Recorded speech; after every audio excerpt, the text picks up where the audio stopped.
share screen. Lecture 40.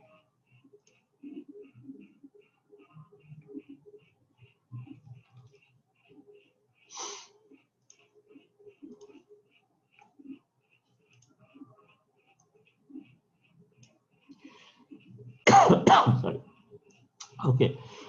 আমরা grey iron মানে basically ফাউন্ডারি ferrous ফাউন্ডারি practice দেখছিলাম। গ্রে আয়রন নিয়ে আমরা আলাপ করছিলাম। আজকে আমরা দেখব গ্রে আয়রন ফাউন্ডারি প্র্যাকটিস, মানে বেসিক্যালি মোল্ডিং সিস্টেম কেমন হয়, পোরিং কিভাবে করে, etcetera etcetera. So we'll see the molding practice, getting and feeding, and then inoculation. Okay, so before that, আমাদের ফাউন্ডারি রিলেটেড যে প্রপার্টি যেগুলো আছে ফর গ্রে আয়রন কাস্টিং, যেগুলো আলটিমেটলি ফাউন্ডারি প্রসেসকে কন্ট্রোল করে, সেগুলো সম্বন্ধে যদি আমরা একটু আগে একটু রিমাইন্ডার দিই, সেটা হলো we have seen that the gray iron, liquid gray iron has excellent fluidity. এবং এই ফ্লুইডিটিটা ইউজুয়ালি ক্যালকুলেট করা হয় by considering the composition factor, and we know that composition factor percent carbon plus percent silicon by 4 and percent phosphorus by 2. So এই composition factor উপর base করে আমরা ফ্লুইডিটিকে calculate করতে পারি। Fluidity usually measured as a length. পুরোনো বই যেহেতু follow করছি আমরা, আইনের বই প্রবাবলি, সো এগুলো ইঞ্চিতে দেওয়া আছে। So 14.9 composition factor plus temperature যেটা ফারেনহাইট ইউজ করছে তার 0.05 multiplication and then minus 155. So এই ইকুয়েশনটি আলটিমেটলি একটা আমরা গ্রাফে দেখেছিলাম। আমরা যখন গেটিং সিস্টেম ডিজাইন করেছিলাম, ফ্লুইডিটি ফ্যাক্টর আমাদের ক্যালকুলেট করতে হয়েছিল, তখন কম্পোজিশন ফ্যাক্টরের সাথে ফ্লুইডিটি ক্যালকুলেট করেছিলাম উইথ টেম্পারেচার। সো এই কম্পোজিশন ফ্যাক্টর ছিল, টেম্পারেচার ছিল, সো এইটার যে লিনিয়ার একটা লাইন পেয়েছিলাম আমরা, সেটাই বেসিক্যালি এই ইকুয়েশনটা। সো আরো দুটো জিনিস জানা দরকার, সেটা হলো eutectic alloy has a maximum fluidity. We know that eutectic has the lowest melting point. So একটা পার্টিকুলার পোরিং টেম্পারেচার যদি আমরা ফিক্স করি, তাহলে amongst all other alloys eutectic alloy has a maximum fluidity because তার degree of superheat high.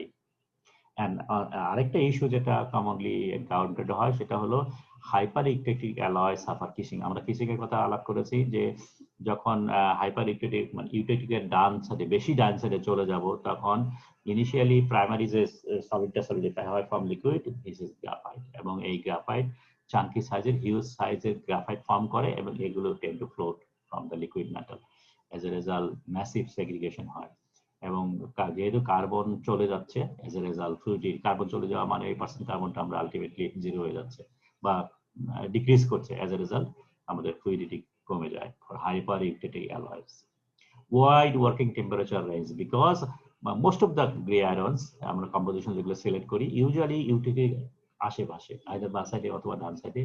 So এই আশেপাশে থাকার কারণে এদের সুপারহিটের পরিমাণ বেশি থাকে, যার কারণে আমরা বলেছি যে it has a very wide working temperature, and for that matter fluidity খুব একটা কনসার্ন না, এবং যার কারণে আমরা খুব একটু লম্বা সময় ধরে যদি পোরিং করতে চাই বা transfer of ladles from one position to another position, সেগুলো আমরা একটু রিল্যাক্সিং বইতে করতে পারি।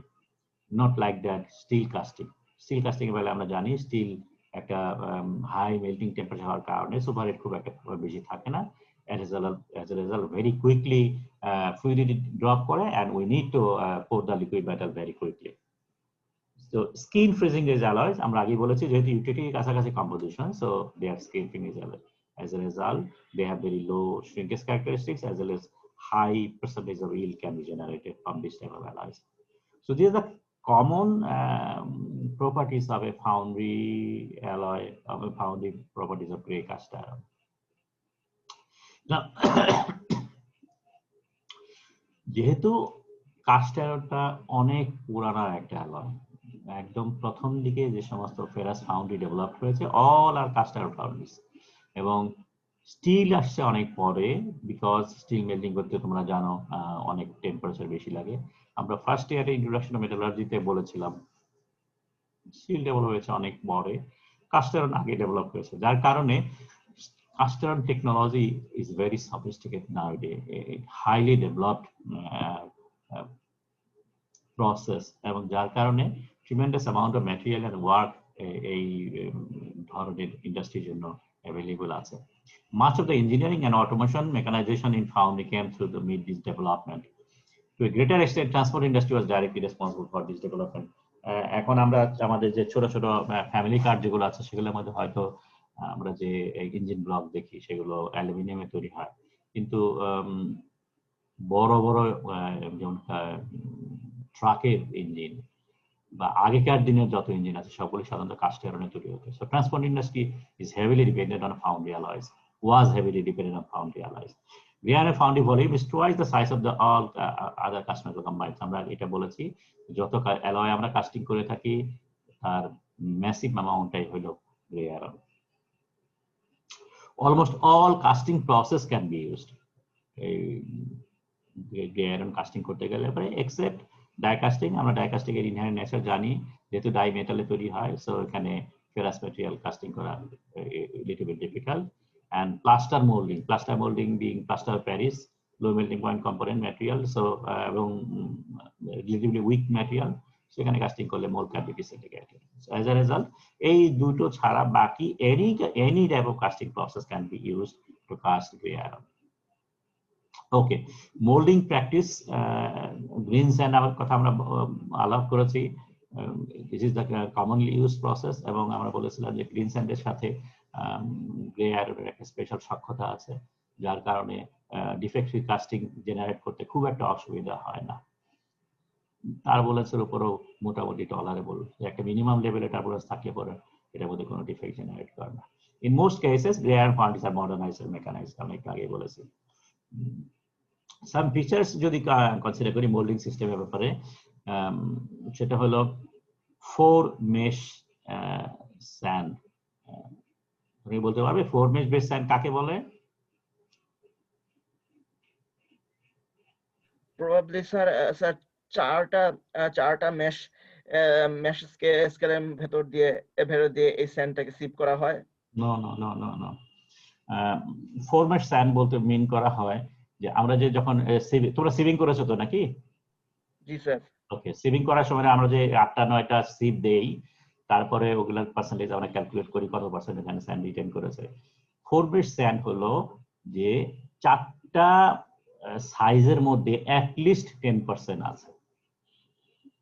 তার মানে 60 সাইজের মধ্যে 10 আছে, তারপরে মনে করো যদি 70 থাকে তার মধ্যে 15 আছে, etcetera etcetera. So at least 4টার মধ্যে 4টা সাইজের স্যান্ডের মধ্যে 10%-এর চেয়ে বেশি আছে, এগুলোকে বলে 4 মেশ স্যান্ড. 3 মেশ স্যান্ড মানে 3টার মধ্যে 10%-এর বেশি আছে. সো যদি মনে করো কম্পেয়ার করো এখন 2 মেশ স্যান্ড আর 4 মেশ স্যান্ড, এই দুইটার মধ্যে তাহলে তফাৎ কি হলো? 2 মেশ স্যান্ড মানে হলো বেশিরভাগ স্যান্ড গুলোই 2টা মেশের মধ্যে দিয়ে যাচ্ছে, সো এদের ডিস্ট্রিবিউশন খুব একটা ভালো না. অন দ্য আদার হ্যান্ড এই ওয়াইড জোনের মধ্যে বেশিরভাগ স্যান্ড আছে, 4টা মেশের মধ্যে 10% উপর আছে, সো এদের ডিস্ট্রিবিউশন খুব ভালো. সো ডিস্ট্রিবিউশন যদি খুব ভালো হয় তাহলে পরে পারমিয়াবিলিটি কি হবে? ডিস্ট্রিবিউশন যদি কম থাকে পারমিয়াবিলিটি কি হবে? 2 মেশ স্যান্ডের পারমিয়াবিলিটি বেশি না 4 মেশ স্যান্ডের পারমিয়াবিলিটি বেশি? 2 মেশে বেশি হওয়ার কথা. 2 বেশি হবে, বিকজ বড় বড় দানার মাত্র 2টা আছে. ঠিক আছে, সো এই ধরনের জিনিসগুলোর জন্য 4 মেশ স্যান্ড বলা হচ্ছে যে অ্যাট লিস্ট বেটার ডিস্ট্রিবিউশন থাকতে হবে, এন্ড ফাইনেস্ট নাম্বার যেটা আছে ইউজুয়ালি 60 এর কাছাকাছি হতে হবে. এছাড়া যেহেতু আমরা যদিও গ্রে আয়রনের কথা বলছি, কিন্তু বেসিক্যালি এটা ফেরাস আর ফাউন্ডারি মনে রাখতে হবে. সো ফেরাস মানেই হাই টেম্পারেচার. সো আমরা যে স্যান্ড ইউজ করছি তার থার্মাল স্টেবিলিটি, রিইউজেবিলিটি, কারণ আমরা জানি স্যান্ড পুড়ে যায়, ফিউজড হয়ে যায়, mouldability, easy of cleaning, surface finish, so এগুলো ইম্পর্টেন্ট ফিচার মোল্ডিং স্যান্ড মিক্সচারের জন্য. সমস্যা যেগুলো হতে পারে সেটা because high temperature, sand burn হতে পারে, স্যান্ড ফিউজ হতে পারে, স্যান্ড এবং মেটালের মধ্যে রিঅ্যাকশন হতে পারে. সো এই জিনিসগুলো অ্যাভয়েড করার জন্য special technique, special measures need to be taken. For example seacoal, coke, graphite piece etcetera স্যান্ডের সাথে মিক্স করতে হয় যাতে করে এই সারফেস ড্যামেজ গুলো না হয়. সো সারফেস ফিনিশ বাড়ানোর জন্য সাধারণত এগুলো দিয়ে দেওয়া হয়. এগুলো দিলে কি হয়, এগুলো যেহেতু সবই কার্বনেশিয়াস জিনিস কথা বলতেছি, সো হাই টেম্পারেচার এগুলো রিঅ্যাকশন করে, বার্ন করে, সো গ্যাস জেনারেট করে, এবং এই গ্যাস জেনারেট করার কারণে একটা লিকুইড মেটালের সাথে মোল্ডের মাঝখানে একটা থিন একটা ব্যারিয়ার তৈরি হয়, এবং যার কারণে স্যান্ড গুলো ইউজুয়ালি প্রোটেক্টেড থাকে. তবে খেয়াল করতে হবে যদি বেশি দিয়ে দেয় তাহলে কি হবে, গ্যাস বেশি জেনারেট করবে, সো আলটিমেটলি গ্যাস প্রবলেম তৈরি হয়. Sea coal is the most effective, যতগুলো কথা বলেছি সাফিসিয়েন্সি বাড়ানোর জন্য। Excessive amount can cause bloat effect আমরা বললাম। পারমালাইজ কোক, পিচ এগুলো ইউজ করা যেতে পারে। মোল্ড কোটিং সামটাইমস ইউজ করা হয় to for the same effect, অর্থাৎ মোল্ডের চারদিকে গ্রাফাইটের কোটিং দেওয়া হয়। Graphite being high melting point, so এটা সাফিসিয়েন্সি বাড়াতে সাহায্য করে। গেটিং অ্যান্ড ফিডিং, আমরা যদিও বলেছি যে গ্রিনসাইন সিস্টেমের বেলায় মোস্ট ফেভারেবল কন্ডিশন জেনারেট করে, কিন্তু তারপরেও bad getting system is always discouraged, তাই তো? ব্যাড গেটিং সিস্টেম যদি তো আমি অ্যাপ্লাই করি তাহলে কাজটি করবে ড্যামেজ। তোমার মানে মোল্ডিং সিস্টেম যতটাই ফেভারেবল হোক না কেন। So certain metallurgical characteristics of gray iron require specialized practice of getting design. For example, fluidity. Fluidity important for thin section with high surface area. High surface area মনে করো একটা flat zone অনেক বেশি আছে, horizontal section on লম্বা একটা casting আছে, অথবা একটা প্লেট কাস্টিং করছি, তো এরকম যদি হাই সারফেস এরিয়া হয়, আমরা জানি এই ধরনের হরাইজন্টাল জায়গার মধ্যে লিকুইড মেটালের মুভমেন্ট স্লো হয়ে যায়, এবং এই স্লো হয়ে গেলে পরে মিশ্রণ হতে পারে। মিশ্রণ মানে মোল পুরোটা ভরবে না। Running system and the mould cavity need to be filled as soon as possible, যেহেতু এই ধরনের হরাইজন্টাল সেকশনের মধ্যে মেটাল ভেলোসিটি ডিক্রিজ করে। লো ফ্লুইডিটি রেজাল্টেড ফর কার্বন কম থাকলে পরে, সিলিকন কম থাকলে, পোরিং টেম্পারেচার কম থাকলে, হাইপার ইকুইটি আমরা বলেছি কার্বন সরে যাচ্ছে। সো এই ধরনের সিনারিও যদি হয় তাহলে পরে fluidity, you must expect reduced fluidity. So fluidity increase করার জন্য দুটো উপায় আছে, একটা হলো কম্পোজিশন চেঞ্জ করো, আরেকটা হলো টেম্পারেচার বাড়িয়ে দাও। কোনটা তুমি অ্যাপ্লাই করবে? কম্পোজিশন যদি চেঞ্জ করো তাহলে পরে হয়তো পার্টি তোমার সাথে হ্যাপি নাও হতে পারে, প্রপার্টির সাথে এটা ইনফ্লুয়েন্স হতেও পারে, যার জন্য বেটার হলো কম্পোজিশন চেঞ্জ না করে ফ্লুইডিটি টেম্পারেচার বাড়িয়ে দেওয়া। এবং বলা হচ্ছে যে 0.3% কার্বন যদি অ্যাড করো তাহলে এবার ফ্লুইডিটি 1 ইঞ্চি ইনক্রিজ করে, এবং সেম 1 ইঞ্চি ফ্লুইডিটি বাড়াতে গেলে তুমি just 20 degree centigrade or Fahrenheit temperature বাড়ালে হয়। So it is better to raise the temperature rather than changing the composition. Reduce transport, এটা সব ক্ষেত্রেই প্রযোজ্য, সব ধরনের ম্যাটেরিয়ালের ক্ষেত্রে প্রযোজ্য, যে যতটা সম্ভব ট্রান্সপোর্ট রিডিউস করা, অর্থাৎ যেখানে মেল্টিং করছো সেখান থেকে মোল্ডিং এর জায়গা সেকশনের দূরত্ব যেন বেশি না হয়, খুব কুইকলি যেন তুমি এটাকে পোরিং করতে পারো। So this is the fluidity issue. Shrinkage characteristics যেটা আছে, liquid volume shrinkage about 0.5% per degree per 100 degree। খুব একটা liquid shrinkage বলে আমরা অলওয়েজ বলেছি liquid shrinkage is at all not problematical because liquid stage এটা shrinkage করছে, so it is compensated by liquid flow। কিন্তু solidification shrinkage যেটা, that is the main issue। এবং for gray iron shrinkage যেটা করছে, ভলিউম shrinkage এখানে যেটা হচ্ছে সেটা হলো twice percentage of graphitic carbon, ঠিক আছে? গ্রাফাইটিক কার্বন মাইনাস 2.8 হলো কম্বাইন্ড কার্বন, যেটা সিমেন্টের মধ্যে 2.8% কার্বন হিসাব করা হচ্ছে। So for example white cast iron, তাহলে পরে হোয়াইট কাস্ট আয়রনে কোনো গ্রাফাইট তৈরি হয় না, তাহলে ভলিউম শিঙ্কেজ যেটা হচ্ছে 2.8 multiply by 2 is equal to 5.6%। So this is a minus মানে শ্রিঙ্ক করে। সো হোয়াইট কাস্ট যদি কাস্টিং করো তাহলে you obviously need feeding, adequate feeding. Shrinkage in gray iron can be compensated by controlling graphitization। তার মানে এটা যদি তুমি কন্ট্রোল করো তাহলে এটার ভ্যালুটা জিরো করে ফেলতে পারো, তার মানে যদি 2.8% গ্রাফিটিক কার্বন থাকে তাহলে ভলিউম শিঙ্কেজ বিকাম জিরো, আমার ফিডিং এর দরকার নেই। অথবা যদি এটা বেশি থাকে, 2.8 এর বেশি থাকে, তাহলে পরে ভলিউম শিঙ্কেজ বিকাম পজিটিভ, তার মানে এটা কন্ট্রাক্ট না করে এটা এক্সপ্যান্ড করবে।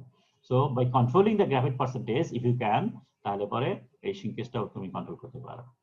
So a normal soft gray iron, for example, with composition 3.5% carbon and 2.2% silicon, এই 3.5% এর মধ্যে যদি আমি লেটস সে 0.4 থেকে 0.6% কম্বাইন্ড কার্বন আছে, আর 2.9 থেকে 3.1% গ্রাফিটিক কার্বন আছে, তাহলে এই 2.9 3.1 যদি আমি এখানে বসাই তাহলে বেসিক্যালি ভলিউম পার্সেন্টেজ এক্সপ্যান্ড করছে, will virtually expand rather than shrink.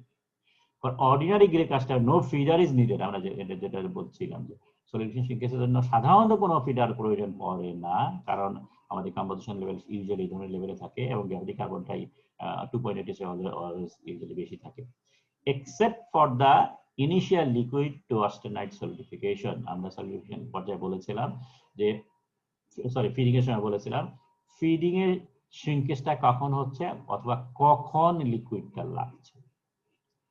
আমাদের এই গ্রাফাইট যেটা জেনারেট করছে সেটা আইদার ইউটেকটিক টেম্পারেচারের নিচে অথবা যদি হাইপোসাইডে থাকে, হাইপোসাইডে থাকলে প্রথম লিকুইড থেকে সলিড যেটা ফর্ম করবে সেটা অস্টেনাইট, এবং এই অস্টেনাইটের সময় শ্রিঙ্কেজ করবে। কিন্তু যখন গ্রাফাইট হওয়া শুরু করবে তখন এটা এক্সপ্যান্ড করবে। সুতরাং দুই সময়ে এই রিকোয়ারমেন্টটা লাগে। অন দ্য আদার হ্যান্ড যদি হাইপার সাইডে থাকে তাহলে দেয়ার ইজ নো অস্টেনাইট, প্রথম থেকে কার্বন গ্রাফাইট ফর্ম করছে, so it will always expand. ঠিক আছে, there is no comment, there is no cementite, there is no austenite, as a result it will expand all the time. So এই composition গুলো দেখে, by observing the phase diagram we can understand when you need feeding. So low carbon, low silicon, less graphitization need more feeding. তার মানে এটা কেন হচ্ছে, লো carbon লো silicon যদি থাকে তাহলে পরে আমরা বাদিকে শিফট হয়ে যাচ্ছি, সো বাদিকে শিফট হয়ে যাওয়া মানে অস্টেনাইট ফর্ম করবে, so you need more feeding. So less graphitisable casting যদি হয় তাহলে আমাদের ফিডিং লাগবে, যেহেতু গ্রাফাইট ফর্ম করছে না, সো এক্সপ্যানশন হচ্ছে না। So thus feeder in gray iron is often needed to be used, need not be used, কিন্তু some factor other than solution is also মনে রাখতে হবে। So feeding এর রিলেটেড ইস্যু আমরা এখানে আলাপ করলাম, কিন্তু তারপরেও ফিডিং এর হয়তো মনে করো তোমার একটা ফিডার লাগবে না, সেক্ষেত্রে তুমি কম্পেনসেট করতে পারছো ফর হাইপার ইউটিলিটি অ্যালয়, কিন্তু there are some other issues, এবং for that matter you may need feeder। মানে সলিডিফিকেশন শ্রিঙ্কেজ কভার করার জন্য না হলেও অন্য কোনো কারণে তোমার ফিডার লাগতে পারে। অন্য কারণ কি হতে পারে? এক নম্বর, feeder may be needed in mould enlargement occur at some time after pouring. Sorry, so mould enlargement যদি হয়, তার মানে ম্যাসিভ অ্যামাউন্ট অফ যদি কি বলে এটাকে এক্সপানশন হয়, অথবা অন্য কোনো কারণে মোল্ড যদি বাকল হয়, আমরা দেখেছিলাম লিনিয়ার কন্ডাকশনের সময় কোনো কোনো ক্ষেত্রে যদি ভার্টিক্যাল মোল্ড হয় তাহলে পরে আউটওয়ার্ড এক্সপ্যান্ড করে। সো যদি মোল্ড এনলার্জমেন্ট হয় তখন ফিডার হেল্প করে। আরেকটা হলো ফিডার দিলে পরে আমরা জানি যে এই সলিডিফিকেশনটা হয় আন্ডার প্রেসার, এই হাই মেটালোস্ট্যাটিক প্রেসারের কারণে, এবং প্রেসার যদি থাকে লিকুইড মেটালে তাহলে আমরা দেখেছি ডিফেক্ট তৈরি হয় না বা ডিফেক্ট তৈরি হওয়া ডিফিকাল্ট। সো সাউন্ড কাস্টিং তৈরি করতে গেলে পরেও আমরা often need a feeder. Okay, getting design parameters যেগুলো আছে আমরা গেটিং ডিজাইন অলরেডি পড়েছি, সো আমাদের পোরিং রেট ক্যালকুলেট করা দরকার, এবং স্ল্যাগ ট্র্যাপ একটা সামটাইমস ইউজ করতে হবে, বিকজ ফেরাস মেটাল কাস্টিং করলে প্রচুর স্ল্যাগ সামটাইমস ভিতরে ঢুকে যায়, ইনক্লুশনস লিকুইড মেটালের মধ্যে থাকে, and provision of feeding if required. So these are the common issues. Time calculate করার জন্য এই ধরনের একটা ফর্মুলা অ্যাভেলেবল আছে, এবং এই ফর্মুলাটার উপর বেস করে এই ধরনের গ্রাফও জেনারেট করে। সো একটা ওয়েট অফ কাস্টিং অবভিয়াসলি খেয়াল করা, একটা পাউন্ডে আছে। সো ওয়েট অফ কাস্টিং যদি আমি জানি এবং থিকনেস যদি আমি জানি কাস্টিং এর, তাহলে পরে লেটস সে 1000 পাউন্ড কাস্টিং এর জন্য থিকনেস যদি 1 ইঞ্চি হয়, সো দিস ইজ 1000 পাউন্ড, 1 ইঞ্চি হলো এই লাইনটা, so 1000 1 inch, so it is roughly 70 or 68 second. মানে এই ধরনের কাস্টিং এর জন্য পোরিং টাইম হলো 68 সেকেন্ড। সো আমরা পোরিং রেট ক্যালকুলেট করতে পারি by using this graph as well. তো এখানে একটা জিনিস খেয়াল করো, এখানে টি হলো পোরিং টাইম, এ হলো কনস্ট্যান্ট, বি কনস্ট্যান্ট এটসেট্রা, এটা গ্রে এর যেটা ভ্যালু দেওয়া আছে, আর এই ক্যাপিটাল টি যেটা সেটা হলো average metal thickness in inch. Sometimes আমরা এভারেজ মেটাল থিকনেস ইউজ না করে, যেহেতু পোরিং টাইমের কথা বলছি, আমরা স্মলেস্ট থিকনেসটা কনসিডার করি। একটা কাস্টিং এর মোটা সেকশন আছে, চিকন সেকশন আছে, আমরা জানি যে মোটা সেকশন অনেক সময় লেগে সময় দিয়ে পোরিং করলে কোনো অসুবিধা হয় না, কিন্তু চিকন সেকশনটা সলিউশন কুইক তৈরি হয়ে যায়। সো কুইক চিকন সেকশন আগে সলিডিফাই হয়, তার মানে ওই সলিউশন টাইমের চেয়ে কম রেটে পোরিং করতে হবে, কম টাইমে। যার জন্য এই পোরিং টাইম ক্যালকুলেশনের জন্য আমাদের it is best practice to consider this T as the smallest section of the casting, not average thickness of the metal. ঠিক আছে, ওকে। সো সামটাইমস আমরা ফিডার না দিলেও চলে, ফিডার না দিলেও চলে, we can use the getting system as a feeder. আমরা এটা কথা, এই সমস্ত কথা বলেছি, এখানে একটা এক্সাম্পল আমরা এখানে দিচ্ছি। So this is the casting, এখানে ছোট ছোট, এটা একটা mash plate casting. Mash plate বলতে মিন করা হচ্ছে, তোমরা এর সময় বলেছিলে প্যাটার্নের কথা আলাপ করার প্রেজেন্টেশন দেওয়ার সময়, ম্যাশ প্লেট হলো একটা মানে ইট ইজ জাস্ট লাইক কোপ এন্ড ড্র্যাগ প্যাটার্ন, কিন্তু একসাথে অনেকগুলো প্যাটার্ন একসাথে অনেকগুলো কাস্টিং করা যায়, যার এটাই হলো ম্যাশ প্লেটের মূল বৈশিষ্ট্য। ইট ইজ এ কোপ অ্যান্ড ড্র্যাগ প্যাটার্ন, বা কোপ শুধু কোপ হতে পারে, শুধু ড্র্যাগ হতে পারে, কিন্তু ম্যাশ প্লেট বলতে মিন করা হয় অনেকগুলো কাস্টিং একসাথে করা যায়। সো এখানে দেখো একসাথে 1 2 3 4 5 10টা কাস্টিং একসাথে করছে। So this is the 10 casting দেখানো হচ্ছে, কিন্তু প্রত্যেকটা কাস্টিং এর মধ্যে এখানে দেখো, এখানে দেখো, এই জায়গায় সো সব এরিয়া সিনকেস ক্যাভিটি ফর্ম করেছে। তো এইটা কম্পেনসেট করার জন্য সে প্রথম যেটা করলো, একটা এই স্ক্রুটাকে অনেক মোটা করে দিল, স্ক্রু মোটা করে দিয়েছে, কিন্তু শুধুমাত্র স্ক্রু যেটা সরাসরি যেখানে আছে, শুধু এই দুইটা কাস্টিং ভালো হয়েছে, বাকিগুলোর মধ্যে এগেইন ডিফেক্ট রয়েই গেছে। কিন্তু এখানে যেটা করেছে, সে এই রানারটাকে চাঙ্কি করে দিয়েছে। সো এই রানারটা বেসিক্যালি ফিট করেছে এই লিকুইড মেটালকে, যেহেতু ছোট ছোট কাস্টিং, সো এটা রিকোয়ারমেন্ট খুব একটা বেশি না। সো এই মোটা রানারটা এই সবগুলো ফিট করেছে এবং কাস্টিং মোটামুটি সবগুলো সাউন্ড হয়েছে। সো বাই দিস ওয়ে আমরা গেটিং সিস্টেমকে অ্যাপ্লাই করতে পারি as a feeder. Okay, one of the most important topic for gray iron is called inoculation. ঠিক আছে, কেন এটা important? Because to achieve desired mechanical property in iron casting, liquid iron must have correct composition,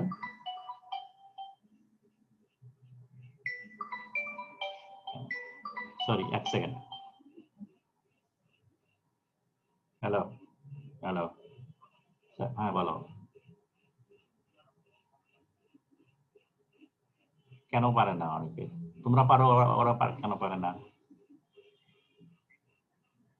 net service করলে আমি accept করবো না, বলে দিছি। নেট সাবমিট করলে দেয়ার ইজ নো এক্সকিউজ। তোমাদের এটা বারবার বলে দিচ্ছি, টাইম অলরেডি ফিক্স করা আছে, এর মধ্যে যদি করতে পারো করবা, না করলে করবা না, ঠিক আছে? এটা তো হবেই না, সেই জন্য আমি তোমাদের বারবার রিমাইন্ডার দিয়েছি যে টাইম সেট করে দেওয়া আছে। হ্যাঁ, ওকে।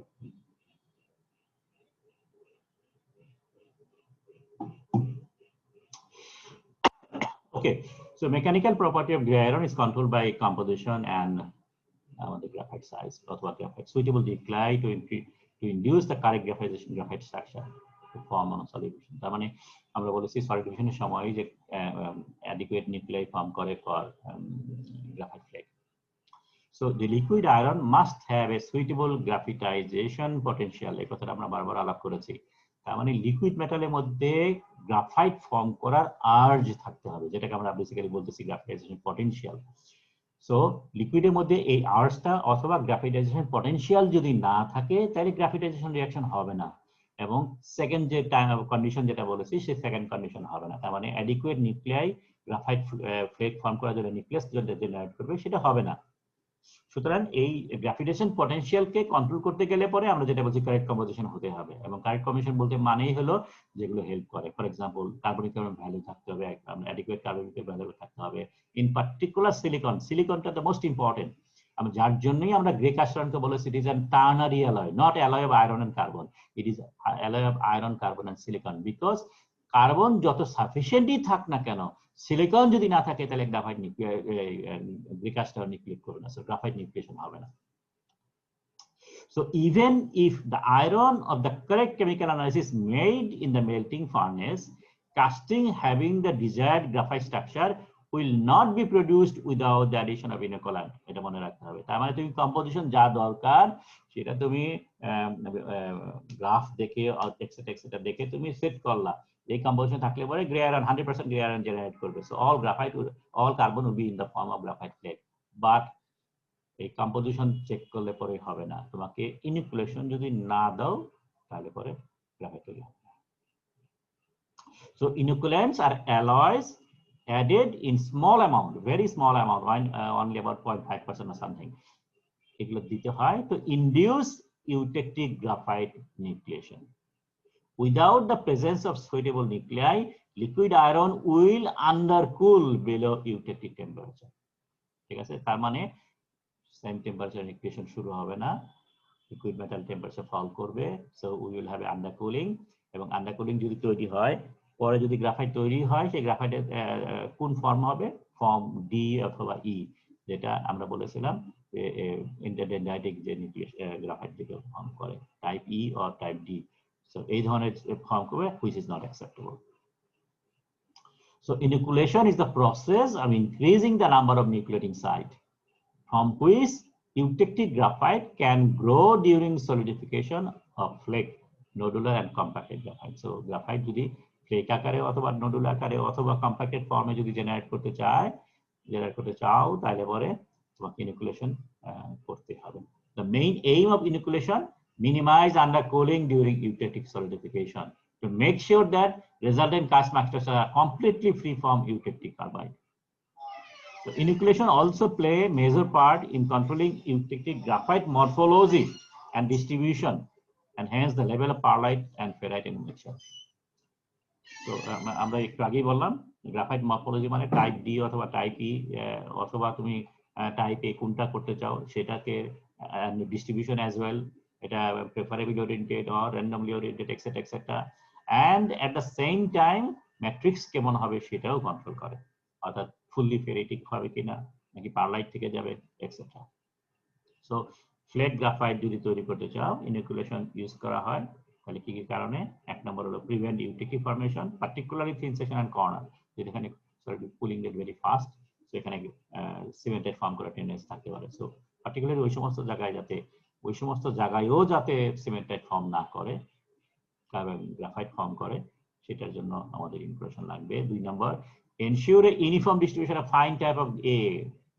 So graphite type A যেটা preferable সেটা যাতে ফর্ম করে, and to prevent formation of either roset graphite and undercooling graphite type D or E. So roset graphite type E, D সেগুলো যাতে তৈরি না হয়, শুধু ফাইন টাইপ A যাতে তৈরি হয়, সেটা করতে গেলে আমাদের ইনক্লুশন ইজ নিডেড। সো এখানে দুটো ছবি দেখানো হয়েছে, এটা তফাৎ কি বোঝা যায়? এখানে দেখো এই যে ডেনড্রাইটিক মানে টাইপ ডি, এটা randomly distributed খুব সময় টাইপ ই না টাইপ ডি ভুলে গেছি। ওকে, টাইপ ডি অথবা টাইপ ই, একটা হলো প্রেফারড ওরিয়েন্টেশন, একটা র্যান্ডম ওরিয়েন্টেশন, কিন্তু এখানে যে ডেনড্রাইট যেটা আছে ডেনড্রাইটে ফাঁকে ফাঁকে তৈরি হয়েছে সেটা দেখা যাচ্ছে। সো এটা ফর সিভিয়ার আন্ডারকুলিং এর কারণে। সো এটা ইনোকুলেশন করা হয়নি, যখন ইনোকুলেশন করা হয়েছে তখন টাইপ এ গ্রাফাইট তৈরি হয়েছে, ঠিক আছে? So uninoculated gray cast iron will contain undercooled form of graphite type D অথবা E associated with be ferrite, cementite in thin section or close to edge at corner. So এই দুটো যে কোনো একটা জেনারেট করবে। Such iron is unlike to meet tensile and hardness specification. Okay, and will be difficult to machine. So inoculation করতে গেলে যে সমস্ত ম্যাটেরিয়াল আমরা ইউজ করি সেগুলোর মধ্যে graphite base, ferrosilicon base and calcium silicide base, সাধারণত কমন এই 3 ধরনের ম্যাটেরিয়াল হতে পারে। গ্রাফাইট কে পাওয়ারফুল ইনোকুলেন্ট, কিন্তু this is not effective. Most effective one যেটা হলো ফেরোসিলিকন, সাধারণত ferrosilicon the most important and commonly used inoculant. এটা গ্রেড দুইটা আছে আমরা জানি, 45, 75, সো যে কোনো একটা ইউজ করা যেতে পারে।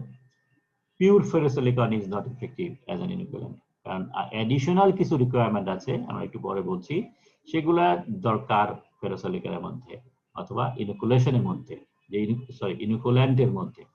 সেটা হলো around 5% carefully controlled levels of minor element, barium, zirconium, strontium, bismuth, aluminum, calcium, manganese, that determines the effectiveness of the product. These micro constituents are capable of forming micro inclusions of complex oxide or oxysulfides, having suitable surface and crystallographic characteristics. তার মানে যে ইনোকুলেন্টটা, যে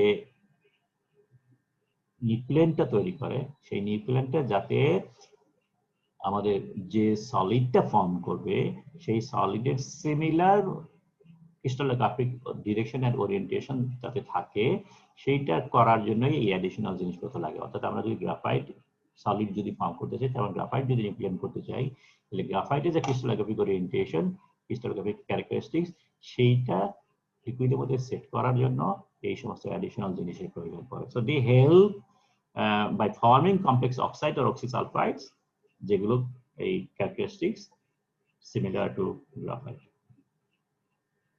Okay, method of inoculations. কয়েক রকম ইনিকুলেশন আছে, একটা হলো ল্যাডেল addition, একটা হলো লেট ইনিকুলেশন। ল্যাডেল অ্যাডিশন কাকে বলে? ল্যাডেল অ্যাডিশন হলো আমরা লিকুইড যখন ল্যাডেলে ঢালছি ফ্রম ফার্নেস, তখন আমরা ইনিকুলেন্ট অ্যাড করছি। Inoculant added either as a liquid iron enters the ladle or just afterwards. মানে ঢালার সময় স্টিমের মধ্যে দিতে পারি, অথবা ঢালা শেষ হয়ে গেছে তখন দিতে পারি। So in the ladle. আরেকটা হতে বলে লেট ইনিকুলেশন, সেটা হলো ল্যাডেল থেকে যখন আমি মোল্ডে ট্রান্সফার করছি, মোল্ডে যখন পোরিং করছি, তখন এই স্টেজের মধ্যে কোনো একটা জায়গায় the first two treatments after the metal has left the ladle, for example, as it enters the mold, stream inoculations, or by using an insert in the mold, in mold. So basically আমরা তিনটা method পেলাম, একটা হলো ladle addition, একটা হলো stream inoculation, আর একটা হলো in mold inoculation, এবং এই দুইটা হলো late inoculation. Inoculant reached maximum effectiveness immediately after treatment and faded quickly. তার মানে যত সময় যাচ্ছে ইনোকুলেন্ট তার পাওয়ার লুজ করতে থাকে। সো ইনোকুলেশন ফেডিং বলে এটা। সো ইউজুয়ালি 10 থেকে 20 মিনিটের মধ্যে ফেডিংটা কমপ্লিট হয়ে যায়। তার মানে 10 থেকে 20 মিনিট পর ইনোকুলেশনে আর কোনো এফেক্টিভনেস থাকবে না। So it is therefore desirable to inoculant as late as possible before casting. So for example, let's say 500 ton casting করতেছে। সো 500 টন কাস্টিং করতে গেলে তুমি যদি ল্যাডিলে ইনোকুলেশন করো, তাহলে ল্যাডিল ইনোকুলেশন করার পরে এটাকে মোল্ডে যখন তুমি ট্রান্সফার করবা, এই 500 টন কাস্টিং যখন ঢালবা, ততক্ষণে সব ইনোকুলেশন ফেডিং হয়ে যাবে। ঠিক আছে?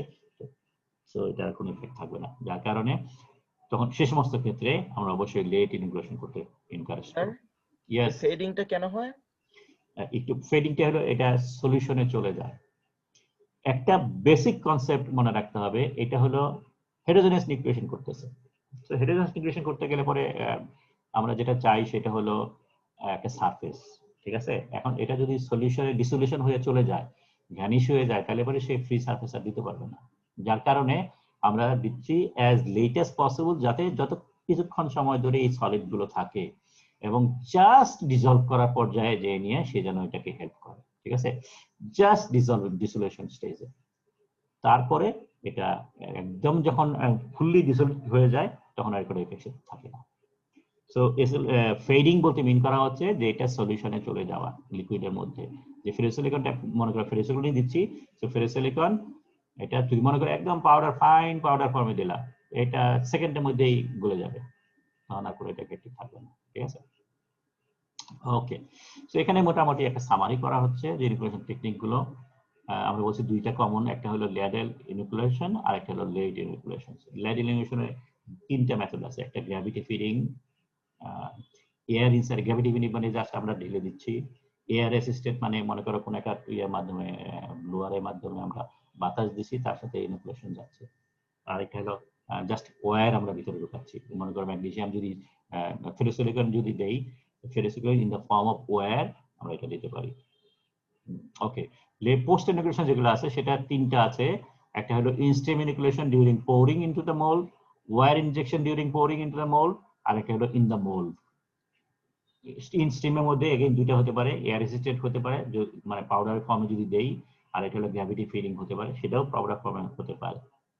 আর ইনমোল্ড ইনোকুলেশন হিসেবে দুই জায়গায় হতে পারে, একটা হলো আমরা স্ক্রু এবং রানারের মধ্যে বসাতে পারি, অথবা পোরিং বেসিনের মধ্যে দিতে পারি। ঠিক আছে? স্ক্রু রানারে দিলে পরে আমরা solid insert placed into the sprue well. Okay, এটা আমার মনে হয় কথাটা না বলে আমরা ছবি দেখে ফেলে আরো বেটার হবে। ওকে, তাহলে ল্যাডেল ইনোকুলেশন যেটা আমরা বলছি সেটা হলো should be always added to the metal stream when tapping from the furnace to ladle or ladle to ladle. So tapping এর সময় এটা দিতে হয়। Addition should begin when the ladle is এখানে জিনিসটা খেয়াল করো, যদি আমরা ladle addition করি তাহলে 1/4 ফুল করার পরে অ্যাড করতে হবে, তারপরে আবার লিকুইডটা ঢালতে হবে, যখন 3/4 ফুল হয়ে গেল তখন আবার অ্যাড করতে হবে, so that the last metal যেটা আসতেছে সেটা বেসিক্যালি মিক্সিং করে। So never put inoculant in the bottom of the ladle and tap on it. এটা কখনোই করা যাবে না, এটা করলে পরে ফেডিংটা অলমোস্ট ইনস্ট্যান্টানিয়াসলি হবে। The amount of inoculant needed governed by several factors. Following rules apply. সেটা হলো low carbon equivalent iron require greater inoculant. It's obvious. যেহেতু কার্বন ইকুইভ্যালেন্ট কম আছে, so এর মধ্যে গ্র্যাভিটেশন পটেনশিয়াল কম আছে, so you need more inoculant. For a given iron, thinner section need more inoculant because thinner section এর মধ্যে fast cooling হওয়ার সম্ভাবনা বেশি, সিমেন্ট হওয়ার সম্ভাবনা বেশি, so you need more inoculant. electric melted iron require more equivalent than cupola melted. Why this is applies? Because cupola melted এর মধ্যে সাধারণত কার্বন বেশি থাকে, সিলিকন বেশি থাকে। On the other hand, electric melting এর সময় আমরা জানি এখানে যেহেতু কোনো কোক অ্যাপ্লাই করা হচ্ছে না, জাস্ট ইলেকট্রিক চার্জ করা হচ্ছে, যার ফলে এদের কম্পোজিশনের মধ্যে কার্বনিক এবং ন্যানোটিক কম থাকে, যার জন্য unit more equivalent. High still scrap যদি ইউজ করো, on the other hand iron scrap, তার মানে আয়রন স্ক্র্যাপের চেয়ে স্টিল স্ক্র্যাপ যদি বেশি ইউজ করো তাহলেও unit more equivalent, because steel স্ক্র্যাপের মধ্যে কার্বন কম আছে, সিলিকন কম আছে। Higher treatment temperature necessary inoculant iron held more than a few minutes after inoculant. তার মানে তুমি যদি মনে করো একটু বেশি সময় ধরে রাখতে হচ্ছে, যে কোনো কারণে হোক না কেন, অথবা ফার্নেসের যে দূরে আছে তোমার কোরিং পিট অনেক দূরে আছে, সুতরাং এই যে লম্বা সময় ধরে যদি লিকুইড মেটালের মধ্যে ধরে রাখতে হয় তাহলে পরে ইউনিট মোর ইনোকুলেন্ট, যাতে করে সার্ভাইভ করতে পারে। In general, only about 0.5% maximum of metal can be added as inoculant. So, তুমি যদি ferrosilicon দাও তাহলে পরে 0.1 to 0.5% of the total casting weight, সেটা তুমি দিতে পারবে for satisfaction. I mean, that is more than enough. Higher addition is needed for ductile iron. Ductile iron is a different issue, so তার জন্য বেশি লাগে, আমরা পরে দেখব। Over inoculation cause shrinkage porosity problem. So, inoculation যদি বেশি দেই তাহলে shrinkage porosity কম করে। সাধারণত এটা কি বলে এটাকে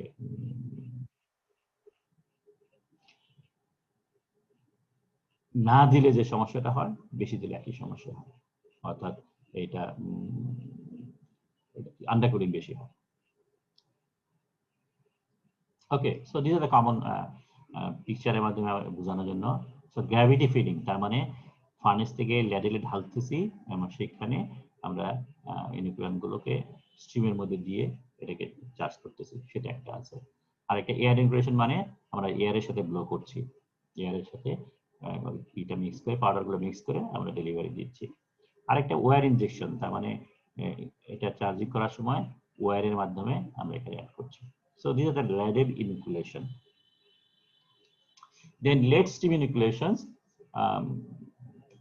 modern foundry যেগুলো আছে, যেগুলো মেকানাইজড অবস্থায় আছে, সেখানে ফার্নেস থেকে লেডেলে নেওয়ার সময় এটা পসিবল না, সুতরাং সাধারণত lead stream inoculation করা হয়। Metal stream inoculation is intended for the use of these conditions. It is designed to add controlled amount of inoculant of the liquid to cast iron just before enter the mold. So mold দেওয়ার আগে আমরা প্রসেসগুলো দেখেছিলাম।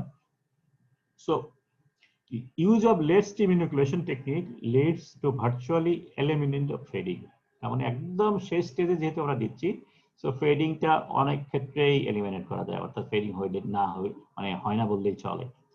So a substantial reduction in the amount of inoculant use, যেহেতু fading হচ্ছে না, so বেশি দেওয়া দরকার নেই। The inoculant addition thereby produce smaller charge compared to charge in iron. Again, ferrosilicon যত বেশি দিবা, সিলিকনের পরিমাণ in the liquid ultimately fading বলতে কি হচ্ছে, আলটিমেটলি সব গলে যাচ্ছে, গলে যায় আয়রনের মধ্যে যোগ হচ্ছে।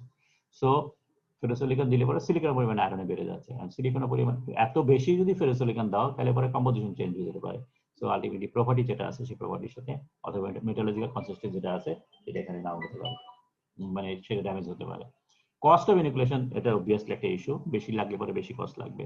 সো লেড স্ট্রিম এডিশন দিলে পরে কস্ট কমে যাবে, বিকজ ফেরোসিলিকন কম লাগছে। Inoculant used in lead stream inoculant must have a number of important features. ওকে, এক নম্বর কথা, it must be powerful.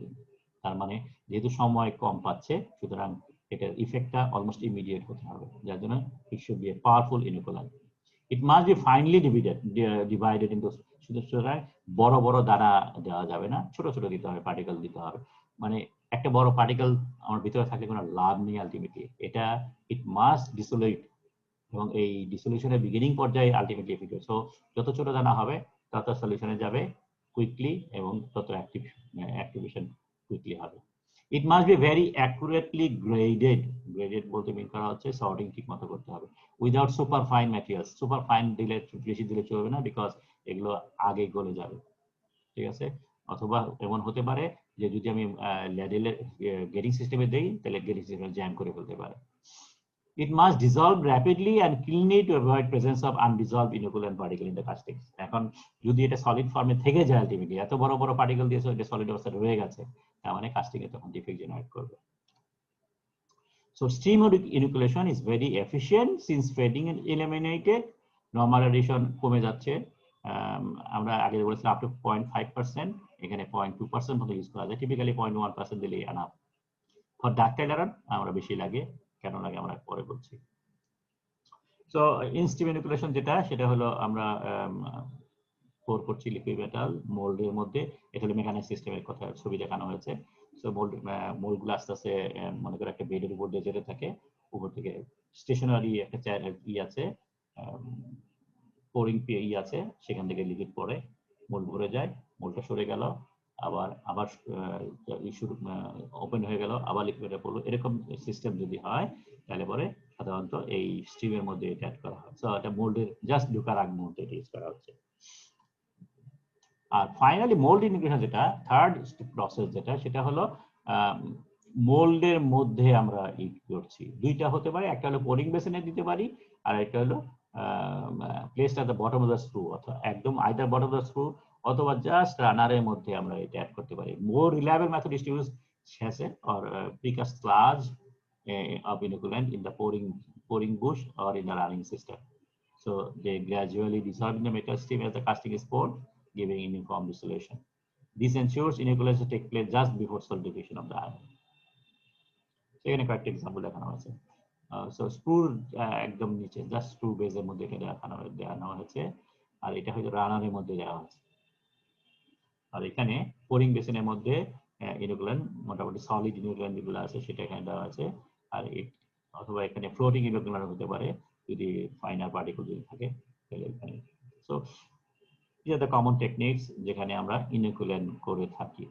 Control method যদি চিন্তা করি তাহলে হলো আমরা এটা চিল সিস্টেমটা দেখেছি, এখানে আরেকটু আলাপ করি যে আমরা ওয়েস্ট শেপের কাস্টিং করি, ওয়েস্ট শেপে কাস্টিং করার পরে যে জায়গাটা হোয়াইট হয়েছে সেই জায়গার থিকনেসটা টি ক্যালকুলেট করি, এবং এই থিকনেস টির উপর বেস করে আমরা ডিসাইড করতে পারি যে আমাদের যে কাস্টিংটা করবো সেই কাস্টিংটা তোমার গ্রে আয়রন হবে কি হবে না। তো সাধারণত মেথড যেটা সেটা এই ওয়েজটা বিভিন্ন ডিজাইনের ওয়েজ আছে, বেজ হাইট এবং লেন্থ তার ডিফারেন্ট রেশিওতে এটা হতে পারে, যেটা ইউজ করো না কেন সিলিকেট আর রেজিমেন্টের সাইডে। So normal grey iron green sand সিস্টেমে এটা হয় না, ড্রাই স্যান্ড সিস্টেমের মধ্যে এটা করতে হয়। সো পোরিং এর পরে it must be allowed to cool until 600 degree centigrade. 600 degree centigrade হয়ে গেলে পরে তার মানে ব্যাপারটা হচ্ছে যে ইউটেকটয়েড জোন ক্রস করলে পরেই এটাকে বের করে পানি দিয়ে চুবিয়ে কোয়েন্স করে এটা ফ্র্যাকচার করা হয়। সো টি যেটা ক্যালকুলেট করা আছে ইট ইজ এ মেজার যেটা মানে ইনগ্রেশন কাস্টিং এর মধ্যে কতটুকু সেকশনের মধ্যে এটা গ্রে ফর্ম করবে। তো সাধারণত ধরে নেওয়া হয় যে এই ওয়েস্ট শেপের কাস্টিং এর মধ্যে টি যতটুকু, তার মানে এটা যদি 10 মিলিমিটার হয় তার মানে হইলো তোমার casting should not be less than 3 time of the wedge. তার মানে তোমার একটা কাস্টিং এর সেকশন যদি লেটস সে 30 মিলিমিটার হয় তাহলে পরে ওয়েস্ট শেপের কাস্টিং ওয়েজ টেস্ট করার সময় এই টির ভ্যালুটা it should be less than 10। এটা যদি 12 হয়ে যায় তাহলে 30 মিলিমিটার সেকশন সে ফিল করতে এই মানে হোয়াইট কাস্টার্ড গ্রে কাস্টার্ড হবে না। So it should be at least এই টির 3 গুণ সেটা বলা হচ্ছে। In general casting sections should be not less than 3 times the wedge reading। wedge reading মানে the thickness of this white zone, maximum zone. If the chill at the edge and the thin section is to be avoided. So chilling এবং thin section যদি grey iron মানে white iron form করতে না চাই তাহলে আমাদের এই রেশিওটা মেইনটেইন করতে হবে। So this is about ferrous foundry. আমরা যদি শেষ করি,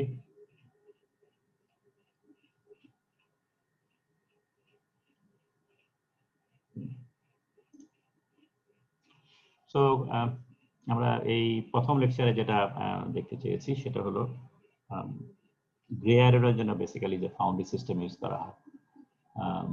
আমরা বলেছি যে গ্রিন স্যান্ড সিস্টেমটাই মোর কমনলি ইউজ করা হয়, এবং যে সমস্ত স্যান্ড গুলো ইউজ করা হয় সেই স্যান্ডের মধ্যে টিপিক্যাল কতগুলো ক্যারেক্টারিস্টিক্স লাগে। এক নম্বর হলো sand should be at least 4 mesh sand হতে হবে। সো ইউনিফর্মলি ডিস্ট্রিবিউটেড এটা হলে ভালো হয়।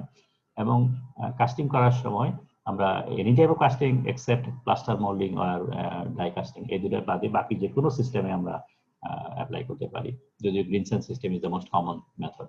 ওকে, গ্রিনসেন সিস্টেম যদি ইউজ করে থাকি তাহলে পরে কতগুলো কমন প্রবলেম জেনারেট করে, সেটা হলো স্যান্ডবার্ন বা sand fuse. So surface finish is not good, এবং সারফেস ফিনিশ বাড়ানোর জন্য আমরা কার্বনিশিয়াস কিছু ম্যাটেরিয়াল অ্যাড করতে পারি, sea coal one of the common example. এছাড়াও সামটাইমস আমরা আরেকটা যেটা করি সেটা হলো গ্রাফাইটের একটা লেয়ার দিতে পারি মোল্ডের ভিতরে, ইনসাইড মোল্ডে গ্রাফাইটের লেয়ার দিতে পারি, এবং that will help surface finish to be better. So this is the molding system. Getting design, fitting design আগে যে কথাগুলো বলেছি সেগুলো equally applies. Getting design, fitting design এর বেলায় একটু চিন্তা ভাবনার ব্যাপার আছে, বিকজ এখানে গ্রাফাইট ফর্ম করে, গ্রাফাইট ফর্ম করলে ইউজুয়ালি এক্সপান্ড করে, যার জন্য আমাদের জানা দরকার ফ্রি গ্রাফাইট, ফ্রি কার্বন, মানে গ্রাফাইটিক কার্বন কতটুকু আছে, কম্বাইন্ড কার্বন কতটুকু আছে, বিকজ এটা যদি জানি তাহলে পরে আমরা ফর্মুলা ফেলে আমরা দেখতে পারি যে এক্সপান্ড যেগুলো করবে সেটার পটেনশিয়ালটা কতটুকু, এবং সেটা হিসাব করে আমরা ফিডার লাগে কি লাগে না সেটা আমরা ডিসাইড করতে পারি। তবে এর সাথে মাথায় আরেকটা জিনিস মনে রাখতে হবে যে ফিডিং লাগবে এক সময়ে, এক্সপান্ড করে আরেক সময়, যার কারণে ইট ইজ অ্যাডভাইজেবল, আমরা ফিডিং জেনারেশনে বলেছি it is advisable to use feeder নানদালেস, মানে এটা না লাগলে বড় ফিডার দিতে হবে, পার্টিকুলারলি ফর হাইপো ইউটেকটিক অ্যালয়ের জন্য, কারণ এখানে প্রথম সলিড যেটা ফর্ম করে সেটা হলো অস্টেনাইট, এবং এই অস্টেনাইট ফর্মেশনের সময় ইট কন্ট্রাক্টস, সো ফিডিং নিডেড। ওকে, ফিডিং গেল।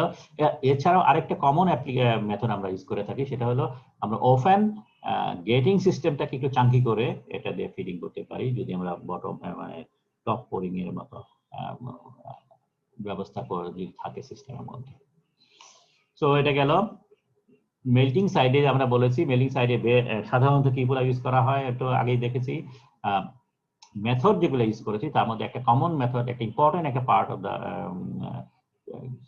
কি বলে এই ফাউন্ডারি প্র্যাকটিস, সেটা হলো ইউজ অফ ইনুকুলেন্ট। ইনুকুলেশন করতে হয় যাতে করে গ্রাফাইটাইজেশন পটেনশিয়াল বাড়ে, carbon noodles as a graphite যেন বেশি জেনারেট করে, এবং ইনুকুলেন্ট যেগুলো ইউজ করি অনেক রকম ইনুকুলেন্ট ইউজ করতে পারি আমরা, গ্রাফাইট ইউজ করতে পারি, ফেরোসিলিকন অ্যাড করতে পারি। Ferrosilicon is the most common inoculant, এবং এটা ইউজুয়ালি অনলি अबाउट 0.5% ম্যাক্সিমাম আমরা অ্যাড করতে পারি, এবং ডিপেন্ডিং অন দ্য অ্যাডিশন আমরা ল্যাডেলের থেকে ল্যাডেল অ্যাডিশন করতে পারি, আমরা মোল্ডের মধ্যে লেড এডিশন যেটা আছে মোল্ডেও দিতে পারি, অথবা স্ট্রিমের মধ্যে দিতে পারি যখন আমরা বোরিং করছি। সো এই ধরনের অ্যাডিশন করতে পারি, এবং ডিপেন্ডিং অন দ্য অ্যাডিশন আমাদের কতটুকু লাগবে সেটা হিসাব করতে পারি। এবং একটা জিনিস মনে রাখতে হবে, ইট ফেডস, তার মানে ইনোকুলেশন আস্তে আস্তে ডিসলভ হয়ে ভ্যানিশ হয়ে যায়, এবং এই ক্ষেত্রে তখন আর ইনোকুলেশনের কোনো পটেনশিয়াল থাকে না। সো ইনোকুলেশনটা যাতে ইফেক্টিভ হয় যার জন্য এই ফেডিংটা আমাদের মাথায় রাখতে হবে, সুতরাং যত লেট পারা যায় তত অ্যাডিশন করাটা বেটার। সো এই হলো আমাদের প্রথম লেকচারের ব্যাপার। Any questions? স্যার, যেহেতু ফিডিং আলটিমেটলি অ্যাডভাইজেবল বলেছেন বিকজ অস্টেনাইট সলিডিফিকেশন আর মোল্ড এনলার্জমেন্টের মতো রিজনস এর জন্য, তাহলে এখানে কি কোনো জেনারেল ডিজাইন থাম্ব রুল আছে? যেমন অ্যালুমিনিয়ামের ক্ষেত্রে আমরা ধরে নিয়েছিলাম যে solidification shrinkage 6-7%, so if we have to design feeding for cast iron, মানে হাউ ডু উই অ্যাপ্রোচ ইট? এখানে জিনিসটা যেটা হচ্ছে যে আমরা স্ট্রেট ওয়ে জানি যে কোন সময়টা লাগে, কার জন্য লাগে। সো অস্টেনাইটেড তার শ্রিঙ্কেজ পার্সেন্টেজ, সলিউশন শ্রিঙ্কেজ কত সেটা আমরা জানি। সো ওই জিনিসটা হিসাব করতে হবে। জি স্যার।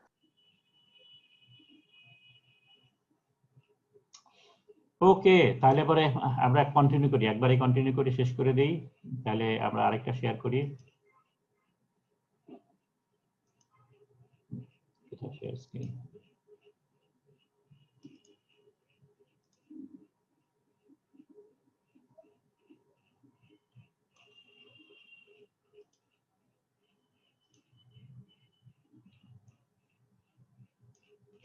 So next lecture যেটা সেটা হলো melting and solidification of nodular iron.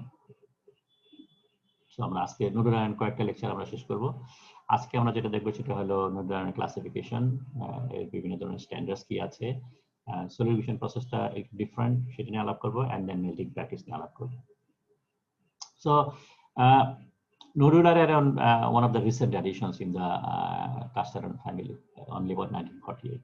So এটা দুই জায়গায় একসাথে শুরু হয়, একসাথে ডেভেলপ করে। একটা হলো BCIRA, British cast iron research associations, international nickel company. So এটা হলো ইউএসএ, ইনকো, আর এটা হলো ব্রিটিশ। সো এই দুই জায়গায় একসাথে ডেভেলপ হয় 1948-এ। এটা অনেকগুলো নাম আছে তোমরা জানো, নোডুলার আয়রন বলে, স্পেরুলার গ্রাফাইট আয়রনও বলে, ডাকটাইল আয়রন এটা বলা হয় because it is most ductile of all iron, steel বাদে। সো এটা তৈরি করা হয় by treating the liquid iron with suitable composition of having magnesium or cerium before casting, and structure consists of graphite spheroids dispersed in steel matrix. ঠিক আছে, so steel matrix কোনটা, ferrite পালের structure. এটা বিভিন্ন ভ্যারাইটিতে হতে পারে অথবা অন্য কিছু হতে পারে। ফেরাইট 100% ফেরাইট হতে পারে, 100% পারলাইট হতে পারে, ফেরাইট পারলাইট মিক্সচার হতে পারে, অথবা মার্টেসাইড হতে পারে, etcetera etcetera. So steel matrix আমরা যেভাবে চেঞ্জ করি সেটা সেই অনুযায়ী আমরা স্ট্রাকচার পেতে পারি। সো এখানে দুটো ছবি কমন এক্সাম্পল দেখানো হয়েছে। So all are in as cast condition, যেহেতু আমরা ম্যাট্রিক্স দেখতে পাচ্ছি। So is the 100% ferrite. So this is the ferritic ductile iron. So this is the nodules. আর এটা হলো পারলাইটিক ডাকটাইল আয়রন। খেয়াল করো, পারলাইটিক 100% পারলাইটিক যেটা বললাম এটা কখনোই পসিবল না। কেন পসিবল না? Because you have to generate nodules. Nodule মানে হলো গ্রাফাইট। গ্রাফাইট করতে আসলো, Fe3C ভেঙে যাওয়ার পরে হয়েছে। Fe3C না ভাঙে তাহলে নোডুলস ফর্ম করবে কি করে? সো তুমি যদি 100% নোডুল জেনারেট করতে চাও যত জায়গায় সম্ভব, তাহলে পরে তুমি এখানে যেটা করেছে যে আমরা বেশিরভাগ নুডলস তৈরি করেছি। সো নুডলস তৈরি করার দুইটা জায়গা আছে। হাইপার ইউটেকটিক অ্যালয়ের বেলায় ডান সাইডে প্রথমে কার্বাইড ফর্ম, প্রথমে গ্রাফাইট ফর্ম করে, সেটা নুডলস হয়ে যায়। This is one. সেকেন্ড হলো যখন আমরা অস্টেনাইট যখন চেঞ্জ হয়ে যাচ্ছে, অস্টেনাইট কখন ফর্ম করবে? ইউটেটিক রিঅ্যাকশনের মধ্যে অস্টেনাইট থাকবে। সেই অস্টেনাইট ভেঙে যখন যাবে তখন পারলাইট ফর্ম করবে। ঠিক আছে, সো এই পারলাইটটা যদি আমি 100% রাখি, পারলাইটটা 100% রাখি, তখন তুমি কোনো ফেরাইট পাবা না। কারণ এখানে ফেরাইটটা আসেই হলো ইউটেকটয়েড রিঅ্যাকশনের মাধ্যমে। আমি এখানে ইউটেকটয়েড রিঅ্যাকশনটা করতে দেই নাই। ঠিক আছে, সো ফেরাইট পারলাইট, এখানে ফেরাইট মানে পারলাইটের মধ্যে যে ফেরাইট আছে সেটা হবে, কিন্তু এই প্রাইমারি ফেরাইটটা এখানে আর হবে না। কিন্তু যদি আমি হাইপোসাইডে থাকি, হাইপোসাইডে থাকলে অস্টেনাইট ফর্ম করে, সেই অস্টেনাইটের মধ্যে থেকে যত A3 লাইন নিচে নামতে থাকি, এই A3 লাইনের থেকে কার্বন প্রিসিপিটেট করতে থাকে। সো আমরা কিছু যদি অ্যালাউ করি ভাঙার জন্য, তাইলে আমরা কিছু অ্যালাউ করতেছি ফেরাইট, তাইলে পরে যেটা হয় এই পারলাইটের চারিদিকে ফেরাইট পাওয়া যায়। এই সাদা যেগুলো সেগুলো হলো ফেরাইট। এবং এটা যে ফেরাইট সিমেন্টাইট না সেটা বোঝার উপায় হলো এখানে দেখো চিকন চিকন গ্রেন বাউন্ডারি আছে। গ্রেন বাউন্ডারিজ, গ্রেন বাউন্ডারি থাকা মানে it is a ferrite, not cementite. কারণ আমরা জানি সিমেন্টাইটে কোনো গ্রেন বাউন্ডারি নেই। So this is ferrite, this is nodules, and this is pearlite. Okay, so only significant difference between gray iron and ductile iron is the shape of the graphite, nothing else. Matrix can be similar. আমরা grey আয়রনের মধ্যে বলেছি ফেরাইটিক grey iron হতে পারে, এখানেও ফেরাইটিক grey iron হতে পারে, এখানেও পারলাইটিক গ্রে আয়রন, পারলাইটিক ডাকটাইল হতে পারে, ওখানেও পারলাইটিক গ্রে আয়রন হতে পারে। So matrix can be similar, শুধুমাত্র গ্রাফাইট ফর্মটাই এখানে ইম্পর্টেন্ট। এবং যেহেতু গ্রাফাইট ফর্মটা এখানে গোল আছে, এবং গোল থাকতে পারে যেটা হয় তার যে ড্যামেজিং প্রপার্টি যেটা আছে, তার মানে ইট অ্যাক্টস এজ এ ক্র্যাক, সেই টেন্ডেন্সিটা এখানে থাকছে না। As a result, matrix of ductile iron has the greatest effect on properties. Grey আয়রনের বেলায় graphite has the greatest effect on property. ম্যাট্রিক্সের প্রপার্টি আমরা ওখানে আলটিমেটলি পাই না, কিন্তু এখানে যেহেতু গ্রাফাইটটাকে গোল করে দেওয়া হয়েছে, অ্যাজ এ রেজাল্ট ম্যাট্রিক্সের প্রপার্টি চলে আসে। So, unlike gray iron, graphite phase in ductile iron exerts only a minor influence on mechanical property. Okay, এটা মনে রাখতে হবে। So, ductile iron has a combined property of gray iron and steel. Gray iron এর property আছে low melting point, low fluidity, castability, machinability, good wear resistance, etc. So, কিছু foundry property আছে যার জন্য এটাকে foundry alloy হিসেবে recognise করা হচ্ছে। এবং at the same time কিছু gray iron এর কিছু ফাইনাল প্রপার্টি, যেমন wear property খুবই ভালো, machinability ভালো, ইভেন করোশন রেজিস্ট্যান্স প্রপার্টি ভালো। সো এই ধরনের গ্রে আয়রন প্রপার্টি তুমি এখানে পাচ্ছ। এট দ্য সেম টাইম যেহেতু এখন ম্যাট্রিক্স সামনে চলে আসছে। সো ম্যাট্রিক্সের প্রপার্টি তুমি যদি পেতে পারো, সুতরাং স্টিলের যা প্রপার্টি আছে ম্যাট্রিক্স, স্টিল ম্যাট্রিক্সটা এখানে থাকছে। সো স্টিলের যা প্রপার্টি আছে সেগুলো তুমি পাবে এখানে, যেমন স্টিলের হাই স্ট্রেংথ আছে, টাফনেস আছে, ডাক্টিলিটি আছে, ওয়ার্কেবিলিটি আছে, hardenability আছে এক্সেট্রা। hardenability থাকার কারণে you can harden it for using quenching and tempering etc etc. So like steel, the steely matrix যেটা আছে can be controlled by base composition. So composition change করে তুমি strength বাড়াতে পারো etc etc. Foundry practice করে তুমি তার মানে তুমি কতটুকু ferrite রাখতেছো, কতটুকু pearlite রাখতেছো সেটা তুমি কন্ট্রোল করতে পারো। and the same time you can control the heat by using heat treatment. Steel যেভাবে হিট ট্রিটমেন্ট করা যায়, এটা ক্যারেলিং করা যায়, ডাবলাইজিং করা যায়, ইভেন কি বলে কোয়েঞ্চিং এন্ড টেম্পারিং করা যায়। এবং যার জন্য one of the most important একটা ডাক্তার আয়রন ভ্যারাইটিস হলো অস্টেম্পার্ড ডাক্তার আয়রন। ঠিক আছে, মানে অস্টেনাইটকে টেম্পারিং করা হয়েছে। সো অস্টেনাইট স্টেজে নিয়ে যাওয়ার পরে এটাকে কোয়েঞ্চিং এন্ড টেম্পারিং করা হয়। As a result, property can be enhanced significantly. So osteoid ductile iron বা ADI. ADI is one of the most important varieties of ductile iron. Okay, so ductile iron requires foundry operation which are similar to those for other cast metals. So nothing special about it. So sand system যেরকম লাগে আমরা cast iron যেটা বলেছি exactly similar kind of জিনিস. The process control is critical because to generate graphite nodules. The development of graphite as spheroid is the principal concern in this material.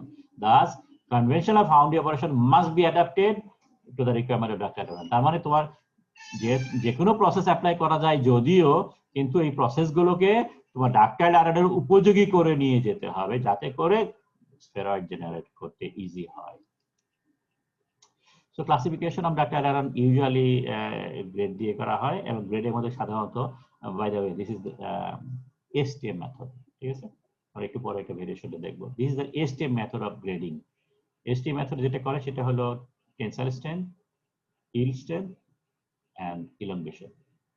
Yes, tensile strength, and all these are in KSI.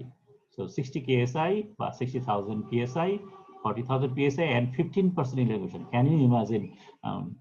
Cast iron মধ্যে 15% elongation. আমরা জানি grey cast iron elongation is only about 0 ধরে নাও। So 1 to 2% maximum থাকে হলো grey আয়রনে, কিন্তু এখানে you can raise it to 15%. So আমরা normal যে রড ইউজ করি সেই রডের স্ট্রেংথ থাকে 8% থেকে 15%। সো এটা স্টিলের প্রপার্টিজ এর মধ্যে আছে, কোনো সন্দেহ নেই। সো যদি তুমি fully by the way this is the hardness value, Brinell hardness number. So fully ferrite matrix যদি হয় you can have maximum ductility, এবং এগুলো কিছু নেভি শিপ বোর্ড এক্সেট্রা বিভিন্ন অ্যাপ্লিকেশনে করা হয়। এটা তুমি ফেরাইট ম্যাট্রিক্সে যত কমাবা তত এটার প্রপার্টি স্ট্রেংথ বাড়তে থাকবে, ডাক্টিলিটি কমতে থাকবে, হার্ডনেস বাড়তে থাকবে। সো এটাও ফেরাইটিক ম্যাট্রিক্স আছে, not fully ferritic. Pressure casting, valve, pump bodies etcetera এগুলো করা হয়। পাইলেটিক ম্যাট্রিক্স যদি হয় তাহলে স্ট্রেংথ 80 হয়ে গেছে, হার্ডনেস 270 পর্যন্ত রেজ করা যায়, কিন্তু ইলামিনেশন 3 তে নেমে গেছে। সো হেভি ডিউটি মেশিন যেগুলো আছে, গিয়ার, ডাইজ, রোজ এক্সেট্রা, ওয়ার স্টেজ স্টেজ এগুলো করা হয়। আর ফাইন পাইলাইট অথবা টেম্পার্ড মার্টেনসাইট, তার মানে অস্টেম্পার্ড ডাক্টাইল আয়রনের কথা এখানে বলা হচ্ছে। এগুলো যদি করি তাহলে পরে দেখো 120,000 PSI, 90,000 PSI। আমরা স্টিলের মধ্যেও 90,000 PSI পাই না yield strength। ঠিক আছে, আমরা নরমাল রড যেগুলো ইউজ করি সেগুলো 60 গেট 40 গেট মনে আছে, এবং অথবা 500W যদি ইউজ করি সেটা অবশ্য বড়। এনিওয়ে, সো তাহলে পরে we can have very good property depending on the matrix and the treatment. So এখানে একটা সামারি করা হয়েছে between all systems of specifications. European system আছে, UK আমরা জানি ব্রিটিশ BS 2789, USA তে আমরা বলছি STM A5636, এটা একটু আগে যেটা দেখিয়েছি, জাপানে JIS এক্সেট্রা এক্সেট্রা। সো কেবল মাত্র USA তেই এই তিনটা সিস্টেম, তিনটা পার্ট ইউজ করা হয়, tensile strength, yield strength, elongation. On the other hand, বাকি সবগুলোর মধ্যেই যেটা ইউজ করা হয় সেটা হলো tensile strength, elongation, tensile strength, elongation, etc. By the way, এখানে tensile strength হলো Newton per millimeter square অথবা MPa. So this is megapascal and this is KSI. কম্পোজিশনের যদি একটা রাফ আইডিয়া নেই তাহলে খেয়াল করে দেখো, এখানে কাস্টিং সেকশন যত বড়ই হোক, কম্পোজিশনের মধ্যে একটু চেঞ্জ হচ্ছে। যেমন একদম ছোট সেকশন যদি হয় কার্বন 3.6 থেকে 3.8, বড় সেকশন হলে 3.4 থেকে 3.5। আমাদের কনসেপ্টের সাথে মিলছে কি? যত চিকন সেকশন হবে তত চিল হওয়ার সম্ভাবনা বেশি থাকে, যার জন্য আমরা বলছি এর ভিতরে গ্রাফিটাইজিং পটেনশিয়াল বেশি থাকতে হবে। So we need higher carbon, higher silicon. So carbon equivalent বেশি থাকতে হবে। সেখানে কার্বন বেশি আছে, সিলিকন বেশি আছে কম্পেয়ার টু থিকার সেকশন যেখানে কার্বন কম আছে, সিলিকন কম আছে। সো এটা সেকশন ওয়াইজ একটা চেঞ্জ দেখতে পেলাম। হোয়াট এভার গ্রেডস, এটা হলো সবচেয়ে লো গ্রেড, তার মানে ফেরাইট 100%। এটা হলো হায়ার গ্রেডস যেখানে আমরা আইদার ফুললি পারলাইট অথবা মার্টেনসাইট জেনারেট করছি। 802 হলো ফুললি মার্টেনসাইট। এখন এই গ্রেডগুলোর জন্য যে কোনো একটা থিকনেসের জন্য খেয়াল করো, দেখো 3.6, 3.8, 3.6, 3.8, 3.6, 3.8, 3.6, 3.8, 2.6, 2.8, 2.6, 2.8, 2.8। তার মানে কার্বন সিলিকন সবগুলোর মধ্যে ঠিক আছে, একদম সেম কম্পোজিশন, গ্রেড চেঞ্জ করছি, কিন্তু তফাৎ যেটা আছে সেটা হলো ম্যাঙ্গানিজের মধ্যে। তো ম্যাঙ্গানিজ এর মধ্যে অনেক কম আছে। ম্যাঙ্গানিজ কম থাকা মানেই হলো গ্রাফিটেশন পটেনশিয়াল বেড়ে যাওয়া, তার মানে সিমেন্টের কার্বাইড ফর্মিং টেন্ডেন্সি কমিয়ে দেওয়া। সেখানে 0.5 আছে, কারণ আমি চাই পারলাইট, সো এটা যাতে পারলাইট ফর্ম করে কার্বাইড থাকে সেই জন্য ম্যাঙ্গানিজ বেশি দেওয়া হয়েছে, আদারওয়াইজ ফেরাইট করতে গেলে ম্যাঙ্গানিজ কমিয়ে দেয়। সো বেসিক্যালি তার মানে ওভারঅল যেটা আমরা এখানে দেখতে পাচ্ছি সেটা হলো যে কম্পোজিশনের ইফেক্টটা আমার যদি গ্রাফিটাইজিং পটেনশিয়াল আমি অ্যাচিভ করতে পারি তাহলে আমার মাইনর জিনিসে আর কোনো প্রবলেম নেই। ওকে, অ্যাপ্লিকেশনের মধ্যে অনেকগুলো আমরা কমন অ্যাপ্লিকেশন, পাইপ ফিটিংস আছে, ইঞ্জিন ব্লক, তারপরে ম্যানহোল কাভার, সেটাও করা যায়, যদিও আমাদের দেশে ইউজ করা হয় না। আমাদের দেশে ম্যানহোল কাভার সাধারণত হোয়াইট কাস্ট গ্রে কাস্টারে করা হয়। ক্র্যাঙ্ক শ্যাফট, তারপরে ফিশিং রোল খেয়াল করা। সো এগুলো সবই আমাদের স্ট্রাকচারাল অ্যাপ্লিকেশনের মধ্যে। সো কাস্ট আয়রনকে আমরা স্ট্রাকচারাল অ্যাপ্লিকেশন ইউজ করছি because of high strength and steel matrix. Okay, solidification of ductile iron, although similar in chemistry with the exception of sulfur and manganese, sorry, magnesium. Grey কাস্টারের মধ্যে sulphur কম, একটু কম থাকলে অসুবিধা, sulphur বেশি থাকলে অসুবিধা নেই, ম্যাগনেসিয়াম নাই।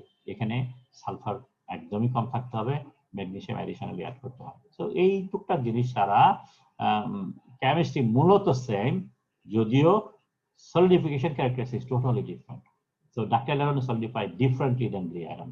আমরা এই ফেজ ডায়াগ্রাম যদি স্টাডি করি তাহলে পরে এই যে চেঞ্জ গুলো হচ্ছে সেটা গ্রে কাস্টারের সাথে ডাক্তাইল আয়রনের অনেক তফাৎ আছে। These differences are especially pronounced in solidification of eutectic and are responsible for many processing variations. কিভাবে হয় একটু পরে বলছি। So development of graphite spheroid, the base composition of ductile iron is usually hyper-eutectic, normally hyper-eutectic থাকে, where carbon and silicon content typically 3.7, 2.4, so carbon equivalent 4.5 বা তার চেয়ে একটু বেশি।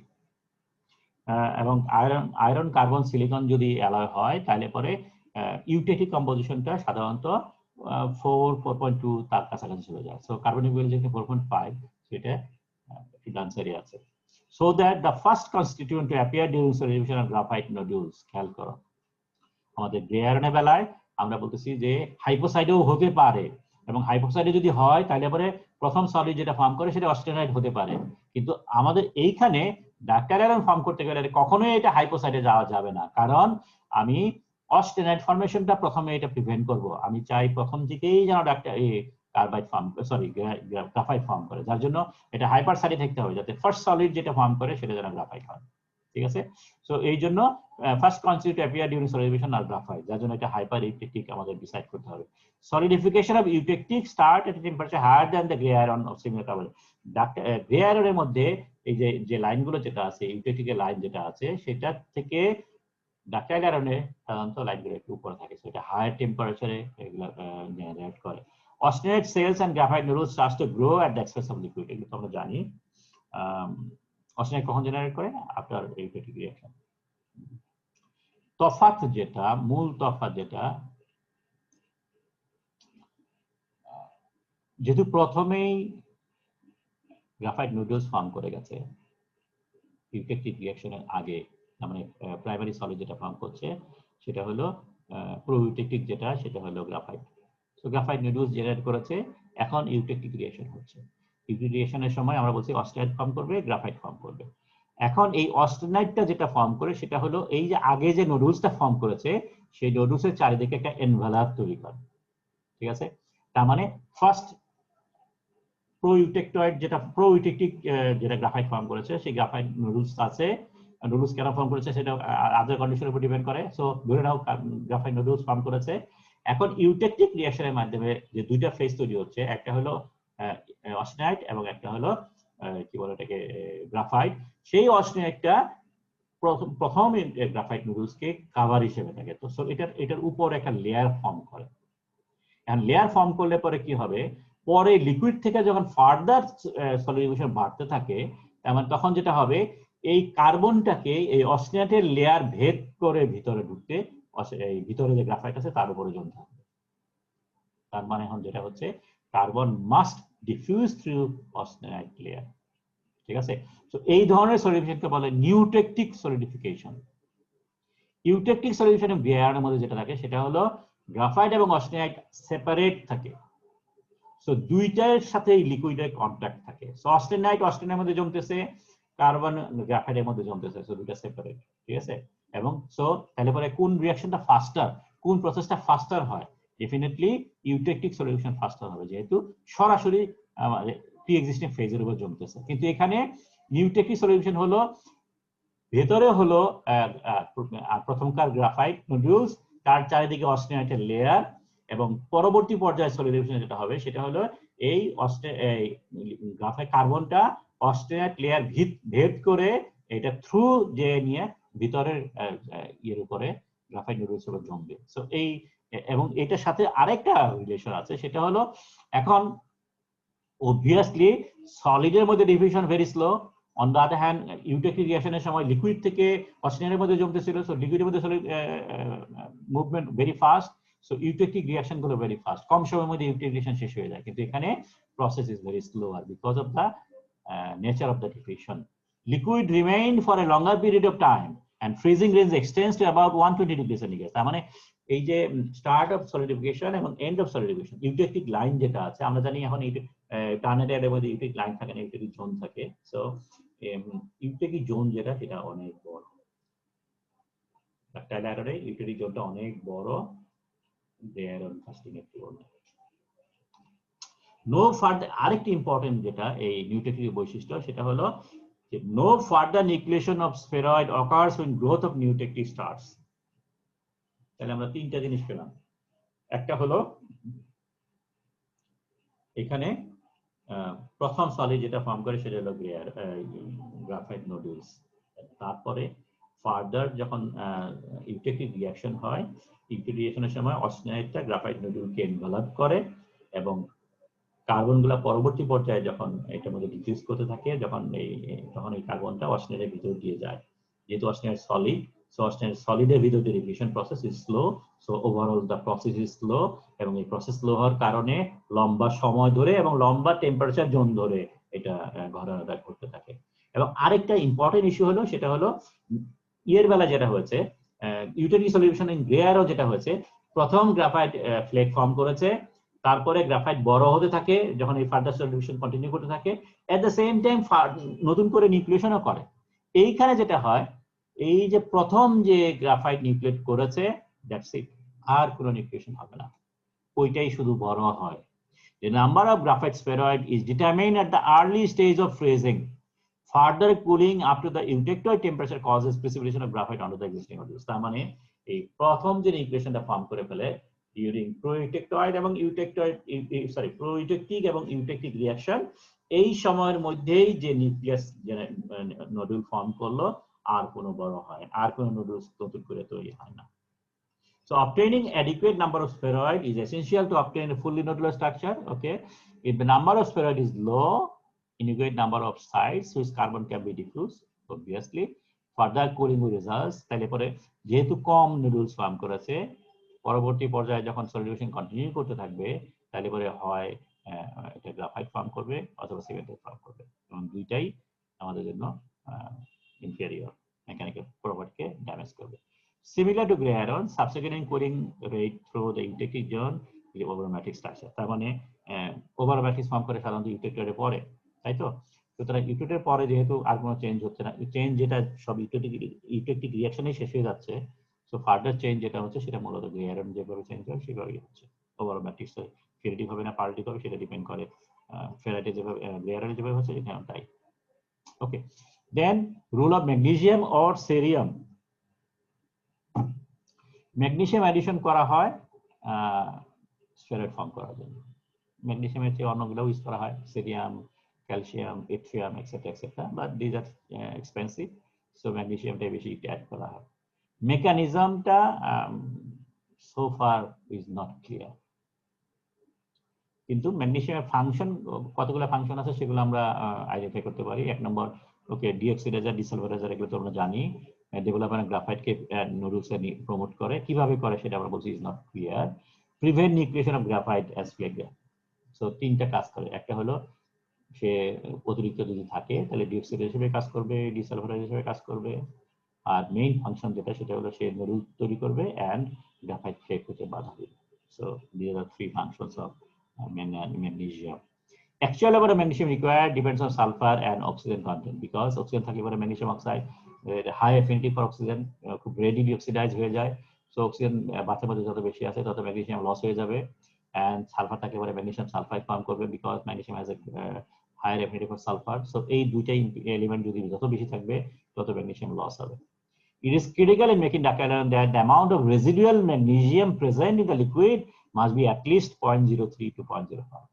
তার মানে তুমি যাই দাও না কেন, ফ্রি ম্যাগনেসিয়াম যেন 0.03 0.05 ওয়েট পার্সেন্টেজ থাকে। এর চেয়ে বেশি দিলে পরে সালফারের সাথে যাবে, অক্সিজেনের সাথে যাবে, যার কোনো অসুবিধা নাই। Free magnesium for nodulization or for nodule making যেন 0.03 থেকে 0.05% থাকে, ঠিক আছে?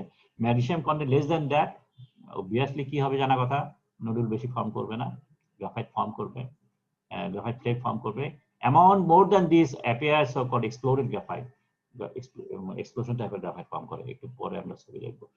Either type contributes degradation, so either সে exploded graphite ফর্ম করুক অথবা গ্রাফাইট ফ্লেক ফর্ম করুক, obviously property will be damaged. Other element carbon, কার্বনের কাজ কি? কার্বন হলো carbon নodule count directly proportional to carbon. Carbon equivalent value excess of 4.3 greater than এটা লাগে, কিন্তু 4.6 এর বেশি হলে পরে নোডুল ফ্লোটেশন হয়। এই যে গ্রে আয়রন যেমন কিসিং এর কথা বলেছি, এখানেও এক্স্যাক্টলি সেম থিং ঘটে। Also improves castability by improving fluidity and feeding. So কার্বনের কয়েকটা পার্টিকুলার ফাংশন আছে, সেই কার্বন ইকুইভ্যালেন্ট নোডুল কাউন্টের সাথে সরাসরি জড়িত। যদিও নোডুল তৈরি করতে গেলে মানে ম্যাগনেসিয়ামের এফেক্ট আছে, কয়টা নোডুল ফর্ম করবে সেটার জন্য সিলিকনের এফেক্ট আছে, কিন্তু কার্বনের সাথে ওইটা রিলেট করা যায় যে কার্বন কন্টেন্ট একটা minimum level of carbon content লাগে। ওকে, তো এটা একটা গেল। দুই নম্বর হলো যে একটা minimum level of carbon equivalent দরকার, সেটা হলো 4.3, এবং 4.6 এর বেশি হলে পরে আবার প্রবলেম হবে, যেটা নোডুল যেটা ফর্ম করবে সেটা ফ্লোরিং হয়ে সেগ্রিগেশন জেনারেট করবে। এন্ড কার্বন বেশি থাকলে পরে কাস্টেবিলিটি বাড়ে, ফ্লুইডিটি বাড়ে, ফিডিং প্রপার্টি ভালো হবে। ওকে, সিলিকনের কাজ কি? সিলিকনের কাজ হলো নোডুল কাউন্ট বাড়ানো, influencing nodule count and nodule flotation, increasing carbon equivalent বাড়ায় দেয়, নোডুল ফ্লোটেশন একটু আগে যেটা বললাম এখানে। আদারওয়াইজ সিলিকনের একটা কমন কিছু অ্যাডভান্টেজ আছে, যেটা আমরা প্রপার্টি বাড়ায় বাই ডিসলভিং, সলিউশন স্ট্যান্ডার্ডিং, সেটা জানি। অ্যামাউন্ট অফ ফেরাইট ফর্মেশন, আমরা সিলিকন যত বেশি দেবে ফেরাইট তত বেশি হয়। Control of spheroidization by adding silicon is more influential when added late. এটা আমরা একটু আগে বিয়ের সময় বলেছি যে এটা লেট অ্যাডিশন যত করবা তত স্পেরিলাইজেশন বেশি হবে, কন্ট্রোল অফ স্পেরিলাইজেশন না নোডুল কাউন্টটা তত বাড়বে। Sulphur always problematic, because sulphur যত বেশি থাকবে ম্যাগনেসিয়াম তত বেশি লস হবে। Sulphur content should be kept to below 0.1 before sterilization treatment. So sterilization treatment করার আগে সালফারটাকে কমিয়ে নিতে হবে।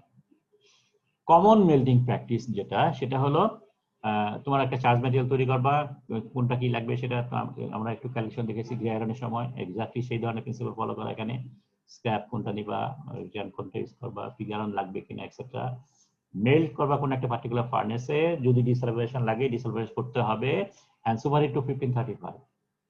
Then pouring in the vessel, magnesium treatment vessel যেটা আছে সেখানে ম্যাগনেসিয়াম ট্রিটমেন্ট করতে হবে। তারপরে এটাকে ল্যাডিলে ট্রান্সফার করতে হবে, এবং যদি ল্যাডিল ইন্টিগ্রেশন করতে চাও ওকে ফেরোসিলিকন দিয়ে সেটা করবা, অথবা মোল্ডে যদি করো তাহলে মোল্ডে করবা, এন্ড দেন পোরকাস্টিং। সো বেসিক্যালি তাহলে কয়টা স্টেপ হলো, একটা হলো মেল্টিং করা, 2 নাম্বার ডিসালফারাইজ করা, 3 নাম্বার ম্যাগনেসিয়াম অ্যাডিশন করা, 4 নাম্বার ফেরোসিলিকন মানে ইনোকুলেশন করা। Melting, desulphurisation, magnesium addition, inoculation. Okay, the relation between melting practice and type of spheroidizing alloy used is important to casting quality and physical property. So melting practice এর উপর অনেক কিছু নির্ভর করে। Considerable reduction in amount of spheroidizing alloy defective in casting being special. So তার মানে যেটা দাঁড়াচ্ছে যে spheroidizing কত পার্সেন্ট হচ্ছে, ডিগ্রি অফ spheroidizing কতটুকু হচ্ছে, বা ডিফেক্ট জেনারেট হচ্ছে, সেগুলোর সাথে আলটিমেটলি আমরা যে একটু আগে বলছিলাম মেল্টিং প্র্যাকটিসটা বা মোল্ডিং প্র্যাকটিস সবই মোটামুটি সিমিলার, কিন্তু বেটার কন্ট্রোল লাগে। সেই কন্ট্রোলটা কোথায় লাগে, সেটা হলো চার্জ ম্যাটেরিয়ালে কন্ট্রোল লাগবে, মেল্টিং মেথডে কন্ট্রোল লাগবে। মেল্টিং মেথড বলতে মিন করছি যে এই যে আমরা কতগুলো ট্রিটমেন্ট করি, ট্রিটমেন্টগুলো ঠিক মতো হয়েছে কিনা, and finally base metal composition, সেটা ওভারঅল গাইড করে। বেস মেটাল কম্পোজিশন যদি না থাকে আলটিমেটলি কিছুই হবে না। Okay, so cupola melting is the most common practice, যদিও ডুপ্লেক্সিং ফার বেটার, ঠিক আছে, duplexing with an induction furnace. So তুমি ইন্ডাকশন ফার্নেসে মেল্ট করবা, অন্য একটা ফার্নেস যেটা অ্যাড করবা সেটার মধ্যে তুমি অন্যান্য ট্রিটমেন্ট করবা, সেটা হতে পারে, অথবা কিউপুলাতে মেল্টিং করবা, ইন্ডাকশনে তুমি বিভিন্ন অ্যাডিশন করবা, সেটাও হতে পারে। ওকে, অ্যাসিড মেল্টিং, বেসিক মেল্টিং, সেটা সম্বন্ধে তোমাদের জানা আছে আশা করি। অ্যাসিড মেল্টিং মানে হলো যেখানে সালফার কম থাকবে, সো যেহেতু এখানে কোনো রিমুভাল হচ্ছে না। Used when both gray and ductile iron are produced using same cupola.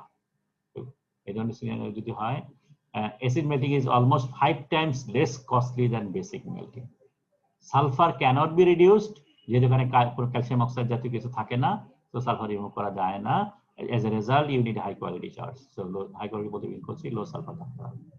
If low cost charge, use desulfurization needed before magnesium treatment illumination. So melting করার পরে তাকে ডিসালফারেশন করতে হবে।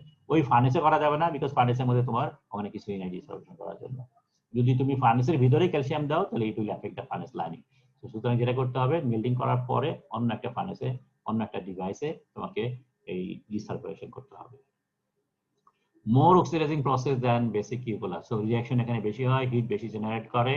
সো তুমি অ্যালয় অ্যাডিশন করাটা এখানে বেসিক পসিবল, কারণ অ্যালয় অ্যাডিশন করতে গেলে হাই টেম্পারেচার লাগে। Moderate carbon pickup occurs, cost close composition control high melting is possible. So এখানে অপারেশনটা ভেরি সিম্পল অপারেশন। বেসিক কিউপুলার মধ্যে আমরা জানি বেসিক লাইনিং ইউজ করা হয়, so you can do desulphurization. মানে আলাদা কোনো প্রসেসের দরকার পড়ে না, কারণ যেহেতু মানে ক্যালসিয়াম অক্সাইডের লাইনিং আছে, so sulphur already been remove during the melting process. Sulphur will be reduced to acceptable limit 0.025 থেকে 0.025 for magnesium treatment. High silicon loss, greater carbon pickup, less effective. So এই ধরনের ফার্নেস, এই ধরনের অপারেশনের সময় অপারেশনটা is critical, ঠিক আছে। So composition control, temperature control is a little bit difficult. High operating cost because of the lining material. এবং এই জন্যই লাইনিং লেস এবং হট ব্রাশ কিউপুলা প্রেফার করা হয়, যেহেতু লাইনিং এর কস্টটা মিনিমাইজ করার জন্য। Okay, induction furnace melting nowadays is a good practice. কেন গুড?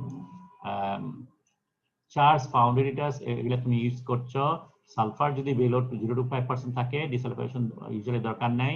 হাই সালফার কার্বন হলে পরে ম্যাগনেসিয়াম লস ওকে জানি, ট্রিটেড ম্যাগনেসিয়াম এগুলো কাজ। সো তোমার আলটিমেটলি যদি তোমার অ্যালয়টা ভালো থাকে তাহলে পরে ইন্ডাকশন ফার্নেস ইউজ করা বেটার, এবং ইন্ডাকশন ফার্নেসে কন্ট্রোল ইজ অলওয়েজ পসিবল আমরা জানি, যার কারণেই এখনকার দিকে রড বানাতে গেলে পরে ইন্ডাকশন ফার্নেস ইউজ করছে। Cupola melting and duplexing, that is the most কি বলবো most preferred method. Cupola melt cost কম লাগে, ডুপ্লেক্সিং তুমি করবা আরেকটা ফার্নেসে ট্রিটমেন্ট করবা। So melt in acid cupola, charge foundry returns and C scrap plus low sulfur pig iron necessary. Magnesium treatment with ferrosilicon যদি ইউজ করো তাহলে low silicon base needed. Tap, okay, একটা পার্টিকুলার কম্পোজিশন ট্যাপ করতে, ট্যাপের মধ্যে দেখো sulphur আছে 0.12, দেন ডিসালফারাইজ করা হবে 0.01 এর কাছাকাছি নিয়ে যাওয়া, এবং কার্বনাইজ করতে হবে, কার্বনটা অ্যাকসেপ্টেবল লেভেলে নিয়ে যাওয়া। ইন্ডাকশন ফার্নেসে ট্রান্সফার করলা, ইন্ডাকশন ট্রান্সফার করে কার্বন সিলিকন অ্যাডজাস্ট করলা, দেন মানে ফেরোসিলিকন দিয়ে ইনোকুলেশন করা, সরি ঠিক আছে, ইনোকুলেশন করা, দেন কাস্টিং। ডিসালফারেশন কি দিয়ে করে? প্রেজেন্স অফ হাই সালফার আমরা জানি ম্যাগনেসিয়াম লস করে। সো 0.1% সালফার যদি থাকে তাহলে 0.076 ম্যাগনেসিয়াম লস হয়। সো যার কারণে সালফার আমাদের রিমুভ করতে হয়। Injection of fine calcium carbide, this is one way nitrogen গ্যাসের সাথে ফাইন ক্যালসিয়াম কার্বাইড ব্লো করা ইন দ্য মেল। যদিও সালফার লেভেল কমানো যায় অনেক, কিন্তু efficiency only about 15%। Calcium sulphur floats to the liquid surface, so easily remove করা যায়। সো প্রসেসটা গুড, কিন্তু এফিসিয়েন্সি খুবই খারাপ। Addition of soda ash, sodium carbonate, এটা অ্যাবাউট 0.6% পর্যন্ত নিতে পারে ওয়ান টাইম। সো আরো কমাতে গেলে পরে তোমাকে সেকেন্ড টাইম অ্যাড করতে হবে। Second soda addition reduce to 0.025, মোটামুটি acceptable. Use of lime, this is the maximum efficiency পাওয়া যায় 0.70 থেকে 75% এফিসিয়েন্সি, এবং সালফার রিমুভাল 0.0 পর্যন্ত নেওয়া যায়। সো শেকিং দ্য ল্যারেল ইনক্রিজেস, মানে লাইম দিচ্ছ এট দ্য সেম টাইম তুমি যদি মানে স্টারিং করো তাহলে বেটার। ওকে, ম্যাগনেসিয়াম ট্রিটমেন্ট আমরা বলেছি যে অ্যারাউন্ড 0.05% ম্যাগনেসিয়াম থাকতে হবে, রেজিডুয়াল ম্যাগনেসিয়াম থাকতে হবে, এবং এটাই প্রিসার্ভেশন অফ গ্রাফাইট স্ফেরয়েড তৈরি করে। আরেকটা জিনিস খেয়াল করতে হবে, ম্যাগনেসিয়ামের লস আমরা একটু আগে দেখেছি যে সে সালফার সাথে রিঅ্যাক্ট করে লস করে। আরেকটা লস করে সেটা হলো magnesium boiling point is only about 1090। আমরা লিকুইড মেটাল চার্জ করছি, পোরিং করছি 1500 এর উপরে। সো 1500 এর উপরে যখন একটা লিকুইড আমরা চার্জ করছি, তার মধ্যে ম্যাগনেসিয়াম যদি অ্যাড করি, সিভিয়ার বয়লিং রিঅ্যাকশন হবে, বয়লিং রিঅ্যাকশন করে ম্যাগনেসিয়াম লস হয়। ঠিক আছে, সো ভাইরাল এজিটেশন হচ্ছে লিকুইডের মধ্যে, ঠিক আছে, কিন্তু considerable loss of magnesium generate করে। এবং ম্যাগনেসিয়াম যখন এটা লিকুইডের উপরে চলে যায়, ম্যাগনেসিয়াম বাতাসের সাথে রিঅ্যাক্ট করে, এই ম্যাগনেসিয়াম ভেপারটা বাতাসে রিঅ্যাক্ট করে ম্যাগনেসিয়াম অক্সাইড ফর্ম করে, এবং ম্যাগনেসিয়াম ফ্লেয়ার বলে, আগুনের হল্লা তৈরি করে থাকে। এটা বোঝা যাচ্ছে ম্যাগনেসিয়াম লস হচ্ছে। Okay, because of this fading of magnesium with time, it is critical that magnesium treatment treated iron to be poured into mold quickly as possible. ঠিক আছে, ট্রিটমেন্ট করার যত সম্ভব কাছে সাথে সাথে এটাকে প্রয়োগ করতে হবে। সো এখানে একটা graphically, so this is called exploded graphite. তার মানে গ্রাফাইটটা it is an explosion. This is the limit, এই জোনের মধ্যে আমি চাই। ঠিক আছে, সো ম্যাগনেসিয়াম অ্যাড করার মানে 4 মিনিট থেকে শুরু করে 12 মিনিট বা 10 মিনিট, এই সময়ের মধ্যে আমাদেরকে সবকিছু শেষ করে ফেলতে হবে। এর চেয়ে বেশি যদি দাও তাহলে পরে সেটার সাইজও খারাপ হয়ে যাচ্ছে, এবং আলটিমেটলি এখানে মানে হলো কোনো ম্যাগনেসিয়াম নাই বললেই চলে। It will be flake graphite from grey iron তৈরি হয়েছে। So magnesium recovery depends on তাহলে ডেপথ অফ লিকুইড। যদি বড় বেশি ডেপথে লিকুইড থাকে তাহলে ম্যাগনেসিয়াম ভেপার যখন উপর দিকে চলে যাচ্ছে, তার মানে ম্যাগনেসিয়ামটা লিকুইডের মধ্যে ঢুকে যাচ্ছে। So it is better.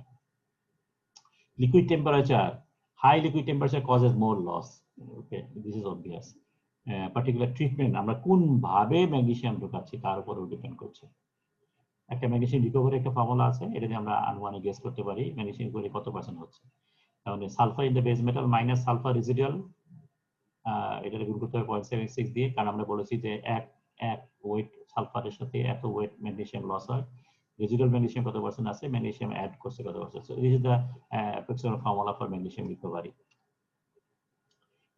Types of nodulant, nodulant বলতে ম্যাগনেসিয়াম কি ফর্মে দেওয়া আছে, নোডুলান বলতে ম্যাগনেসিয়াম মিন করা হচ্ছে। সো আইদার পিওর ম্যাগনেসিয়াম ফর্মে দেওয়া হয় অথবা অ্যালয় ফর্মে দেওয়া হয়, এবং অ্যালয় ফর্মে দিলে সাধারণত ম্যাগনেসিয়াম সিলিকন দেওয়া হয় অথবা নিকেল ম্যাগনেসিয়াম অ্যালয় দেওয়া হয়। So this is a typical analysis. Magnesium ferrosilicon অ্যালয়ের মধ্যে 3 থেকে 20% ম্যাগনেসিয়াম থাকে।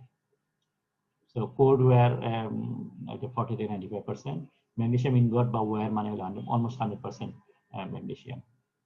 Magnesium ferrosilicon alloy also contains, so this is the more important one. Magnesium ferrosilicon এর মধ্যে কিছু সেরিয়ামও থাকে, কিছু ক্যালসিয়ামও থাকে। সো এই সমস্ত জিনিসগুলো আলটিমেটলি হেল্প করে to generate the spheroids.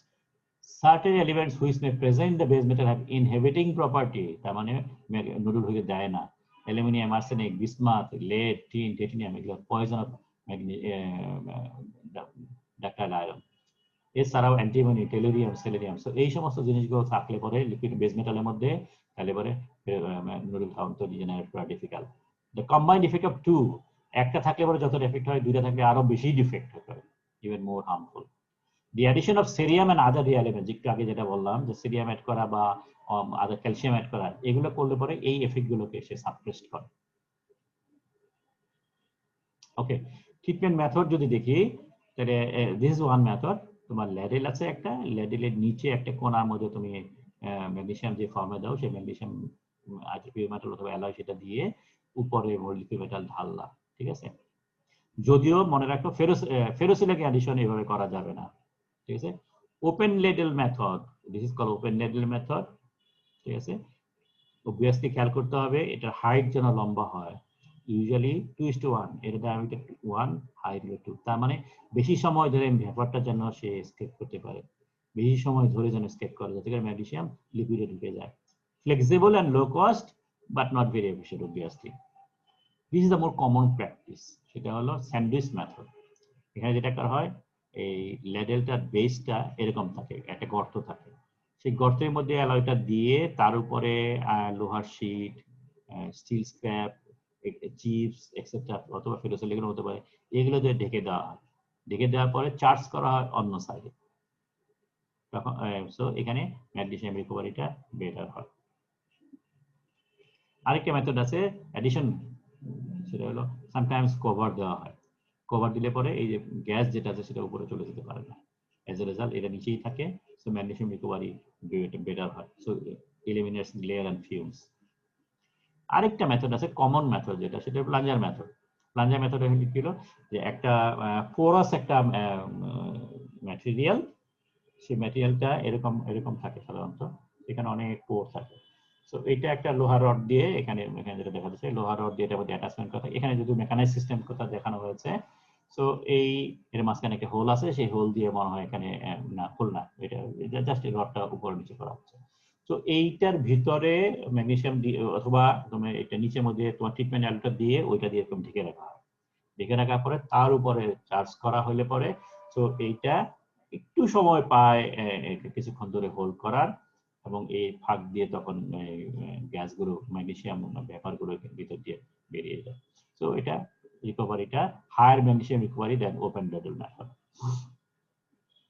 ওকে, আরেকটা ওয়্যার যেটা যদি আমি পিওর অ্যালয় ম্যাগনেসিয়াম দেই তাহলে পরে সাধারণত লিকুইডের মধ্যে দিস ইজ দ্য ওয়্যার, এই ওয়্যারটা আস্তে আস্তে ফিট করা হয়, কাভার আছে, তো এখানে এফিসিয়েন্সিটা মোটামুটি বেটার করা যেতে পারে। আরেকটা আছে ইনমোল ট্রিটমেন্ট যেটা করা হয়, সেটা হলো স্ক্রুর পরে এখানে দেওয়া হচ্ছে রিঅ্যাকশন চেম্বারের মধ্যে ম্যাগনেসিয়াম দেওয়া হয়, ঠিক আছে।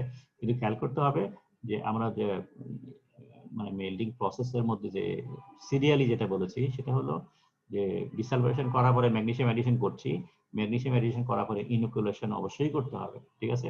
সো কেন করতে হবে সেটা একটু পরে বলি। সো এখানে যদি মনে করো আমি এখানে একটা চেম্বারের মতো করে এখানে আমি ম্যাগনেসিয়াম অ্যালয়টা দেই, তাহলে পরে তার পাশে অবশ্যই আরেকটা করতে হবে যেখানে ফেরোসিলিকন থাকবে, ঠিক আছে। সো ম্যাগনেসিয়াম ট্রিটমেন্ট হবে, ট্রিটেড লিকুইডটা বেরিয়ে যাওয়ার সময় ফেরোসিলিকন দিয়ে ট্রিটেড হবে, ইনোকুলেশন হবে। ওকে, এটা কেন করে সেটা একটু এখন বলছি। So immediately after magnesium treatment the iron must be inoculated. Although magnesium treatment is needed for the development of graphite nodules, magnesium is a strong carbide promoter, ঠিক আছে। সো ম্যাগনেসিয়াম যদি থাকে তাহলে পরে সে কার্বাইড প্রমোশন করবে, not graphite promoter. As a result তুমি এটা হয়তো গোল হতে পারে, এটা গোল করার তার টেন্ডেন্সি আছে, গোল করার ক্ষমতা আছে, কিন্তু ম্যাগনেসিয়াম যদি বেশি থাকে লিকুইডের মধ্যে তাহলে পরে সে ম্যাগনেসিয়াম গ্রাফাইটই ফর্ম করবে না, সে ফর্ম করবে carbide. So ductile iron has a far greater tendency than gray iron to solidify with white or mottled structure. Mottled মানে mixed, gray iron এবং cast iron, sorry, white iron mixture। তার মানে ductile iron খুব সহজেই white cast iron হয়ে যেতে পারে যদি তুমি ইনোকুলেশন ঠিকমতো না করো, ঠিক আছে। Thus, to produce quality ductile iron, use of inoculation is mandatory. Addition of inoculant with increased number of spheroid formed during solidification and greater number of graphite spheroid provides an increased number of site for graphitization, thereby increasing graphitizing tendency, reducing chilling tendency. Since eutectic carbide results in greater hardness and generally inferior mechanical property, So ensuring that even okay this is obvious one. So যদি carbide থাকে তাহলে পরে ultimately সবকিছু ভেস্তে যাবে, কারণ graphite মানে ডাক্টাইল iron produce করার মাধ্যমে আমরা স্টিল ম্যাট্রিক্সটাকে সামনে নিয়ে আসতেছি। যদি সিমেন্ট ইউটিলিটি কার্বাইড জেনারেট করে তাহলে কোনো লাভ হবে না। The most common ইনুকুলেন্ট is ferrosilicon। আমরা আগে ইনুকুলেন্টের কথা আলাপ করেছি গ্রে আয়রনে, সেখানে খুব একটা বেশি ইউজ করতে বলছি না। Larger addition of inoculant needed compared grey iron. ওই যেহেতু ম্যাগনেসিয়াম আছে, ম্যাগনেসিয়াম হেডটাকে নালিফাই করার জন্য বেশি লাগে। আমরা গ্রে আয়রনের মধ্যে বলেছি ইনুকুলেশন অনলি অ্যাবাউট 0.5% সিলিকন থাকলে এনাফ, এখানে দিতে হবে অ্যাবাউট 1.5%। সো 3 গুণ বেশি দিতে হয় as an inoculant while making ductile iron। Common method of inoculation এগুলো ওকে, এগুলো কথা আমরা অলরেডি বলে ফেলেছি, লেভেল এটসেট্রা, এটা নিয়ে আলাপ না করি। Never put inoculant bottom the tap আমি সেটা কথা বলেছি। সিগনিফিক্যান্ট ফেডিং অকার সেটার কথা আমরা আলাপ করেছি, and because of the problem late addition is commonly used, that is also discussed. In case of leaded inoculant, common practice is to tap the half, ওই এর কথা আলাপ করেছি। If the metal transfer ladle is the effective practice to make further small addition inoculant. Okay, so এখানে আরেকটা important issue, সেটা হলো যদি metal is transfer from treatment ladle to casting ladle, তার মানে যেটা দাঁড়াচ্ছে তোমার ফার্নেস থেকে লেডেলেন ঢেলেছ, ল্যাডেলের মধ্যে ফেরোসিলিকন ট্রিটমেন্ট করেছো এবং তারপরে আরেকটা কাস্টিং লেডেলে তুমি নিয়ে যাচ্ছ পোর করার জন্য। তার মানে বড় একটা লেডেল আছে, লেটস সে তুমি এখানে 500 টনের 500 কেজি তুমি লিকুইড মেটাল ট্রিট করলা ফেরোসিলিকন দিয়ে, তোমার কাস্টিং এর সাইজ গুলো মনে করো লেটস সে 100 কেজি সাইজের অথবা 50 কেজি সাইজের। তার মানে তোমার ওখান থেকে ছোট লেডেলে নিতে হবে এবং ছোট লেডেলে নিয়ে তুমি ঢালতেছো। এই সমস্ত অবস্থা যদি হয় তাহলে ছোট লেডেলের মধ্যেও তোমাকে কিছু ইনোকুলেন্ট অ্যাড করা উচিত, ঠিক আছে? সেটা বলা হচ্ছে। If the metal is transferred from treatment ladle to a casting ladle, an effective practice is to make a further small addition of inoculant as the metal is poured into the casting ladle. About 1.2% is adequate. So ultimately, inoculation এর কথা যেটা বললাম বা magnesium ট্রিটমেন্টের কথা বললাম, so best practice, most recovery হতে পারে, most recovery of either magnesium or silicon, দুইটা প্রসেসের জন্য যদি হয়, আমরা যদি ইন মোল্ড অ্যাডিশন করি তাহলে সবচেয়ে সব দিক দিয়ে ভালো। সো ওকে, আমরা এটা ক্লোজ করি, স্টপ করি। তাহলে ম্যাগনেসিয়াম এই সরি নোডুলার আয়রনের বেলায় আমরা যে কথাগুলো আলাপ করলাম সেটা হলো এটার আমরা ক্লাসিফিকেশন দেখলাম, এটা গ্রেডিং দেখলাম এবং এটার মেল্টিং প্র্যাকটিসের মধ্যে আমরা পার্টিকুলারলি যে দেখলাম যে এখানে 4টা কমন ইম্পর্টেন্ট পয়েন্টস আছে, ইম্পর্টেন্ট স্টেপস আছে। একটা হলো মেল্টিং করা, 2 নম্বর মেল্টিং করার পরে এটা কম্পোজিশন চেক করার সাথে সাথে যদি সালফার থাকে তাহলে পরে ডিসালফারেশন করতে হবে, যদি সালফার না থাকে তো ভালো কথা, আমরা সরাসরি ম্যাগনেসিয়াম ট্রিটমেন্ট করব। ম্যাগনেসিয়াম ট্রিটমেন্ট করব, যদি সালফার বেশি থাকে তাহলে পরে আমরা কমন স্টেপ যেটা হচ্ছে মেল্টিং, ডিসালফারাইজেশন। ডিসালফারেশন করার পরে সালফার চেক করা, সালফার যদি 0.0102 এর মধ্যে থাকে তাহলে ওকে সুইটেবল, দেন ম্যাগনেসিয়াম ট্রিটমেন্ট করব। ম্যাগনেসিয়াম ট্রিটমেন্ট করার পরে তারপরে এই ইনোকুলেন্ট অ্যাড করব। সো ম্যাগনেসিয়াম ট্রিটমেন্ট এন্ড ইনোকুলেশনস, আমরা জানি ম্যাগনেসিয়ামও ফেডিং হয়, সিলিকনও ফেডিং হয়, অ্যাজ এ রেজাল্ট এই দুটা যত দেরিতে পারা যায় তত দেরিতে এটা করতে হবে। ওকে, এই হলো আজকের ছিল। Any questions?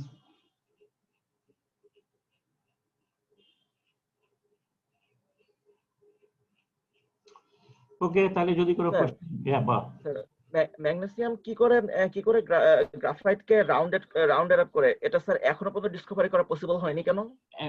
জানি না, হয়তো নতুন দিনের বই পুস্তকে পাওয়া যাবে, কিন্তু আমি আজ পর্যন্ত কোথাও খুঁজে পাইনি।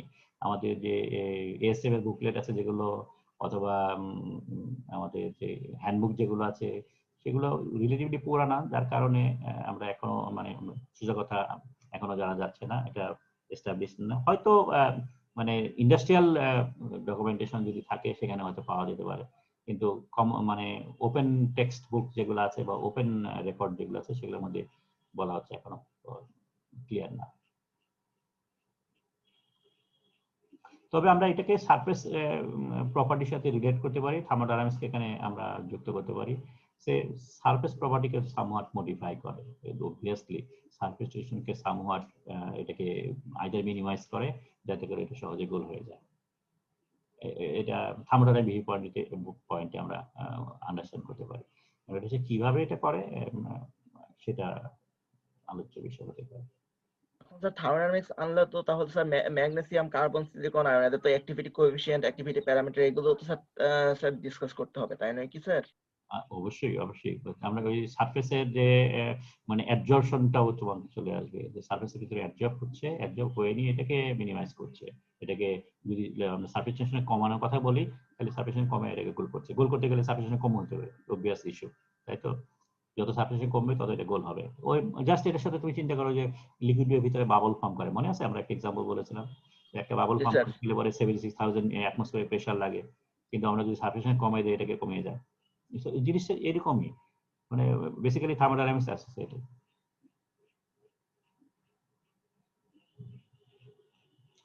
ওকে, তাহলে আজকে শেষ করি। আগামী শনিবার এবং রবিবার তোমাদের প্রেজেন্টেশন হবে, তাই তো? আজকে যে প্রেজেন্টেশনটা হওয়ার কথা ছিল তোমরা বললা সেটা আগামী শনিবার বা রবিবার দিবা। সো আগামী শনিবার স্যার আমরা দিই স্যার। শনিবার চাইলে স্যার আপনি অনেক এক্সটেন্ডও করতে পারেন, মানে স্যার আপনি চাইলে 2 গ্রুপ 3 গ্রুপও নিয়ে নিতে পারেন। তো সেক্ষেত্রে আগে জানালে ভালো হয়, তাহলে প্রিপারেশন নিয়ে রাখবো। শনিবারে তাহলে দুইটা করা যাবে কি? জি স্যার, দুইটা ক্লাস করা যাবে? জি স্যার করা যাবে। তোমাদের আগে কি কোনো সময় আছে? আমাদের ক্লাস তো 12টায় না স্যার। 1 সেকেন্ড আমি একটু চেক করি, 1 সেকেন্ড। জি স্যার, সময় তো স্যার আছেই। 11টায় শুরু করা যায় তাহলে? জি স্যার, বাট একটু একটা মাঝখানে গ্যাপ আছে স্যার। মানে হচ্ছে আমি বলি স্যার 10টা থেকে 11টা পর্যন্ত কোনো ক্লাস নাই। 10টা থেকে 11টা ক্লাস নেই? ও না, 10 থেকে 11টা হিউম্যানিটিস ক্লাস আছে স্যার। ইকোনমিক্স ক্লাস, সরি ওদের ইকোনমিক্সটা স্যার। আমি যদি ভুল না বলি 11 থেকে 12টা পর্যন্ত কোনো ক্লাস থাকার কথা না। ওকে, ঠিক আছে। 11টা আমাদের 11টা থেকে 12টা হিউম্যানিটিস ক্লাস মাঝে মাঝে এক্সটেন্ড হয়। আচ্ছা ঠিক আছে, আমরা একটা কাজ করি, আমাদের তো 12টায় ক্লাস হওয়ার কথা ছিল। Let's start with 11:30। ঠিক আছে, 11:30 করে তিনটা প্রেজেন্টেশন দেই, 4টা দরকার নেই। ঠিক আছে, শিওর স্যার। তাহলে পরে নেক্সট 3টা প্রেজেন্টেশন ওই দিন হবে। জি স্যার। তাহলে স্যার এটা আর স্যার তো রবিবারও স্যার 10টা থেকে 11টা পর্যন্ত কোনো ক্লাস নেই। সো শনিবারও দিলাম, আবার রবিবারও দিছি। রবিবার আমাদের ক্লাস কয়টা? 9টায়। দিছে 9টায়। ও এক্সেলেন্ট, তাহলে ওই দিন আমরা 4টা দেব, পরের 4টা দেব। জি স্যার। তাহলে স্যার 8টা গ্রুপ শিডিউল থাকলো শনিবার আর রবিবারে, মানে 7টা গ্রুপ। 7টা গ্রুপ, ইয়েস ইয়েস।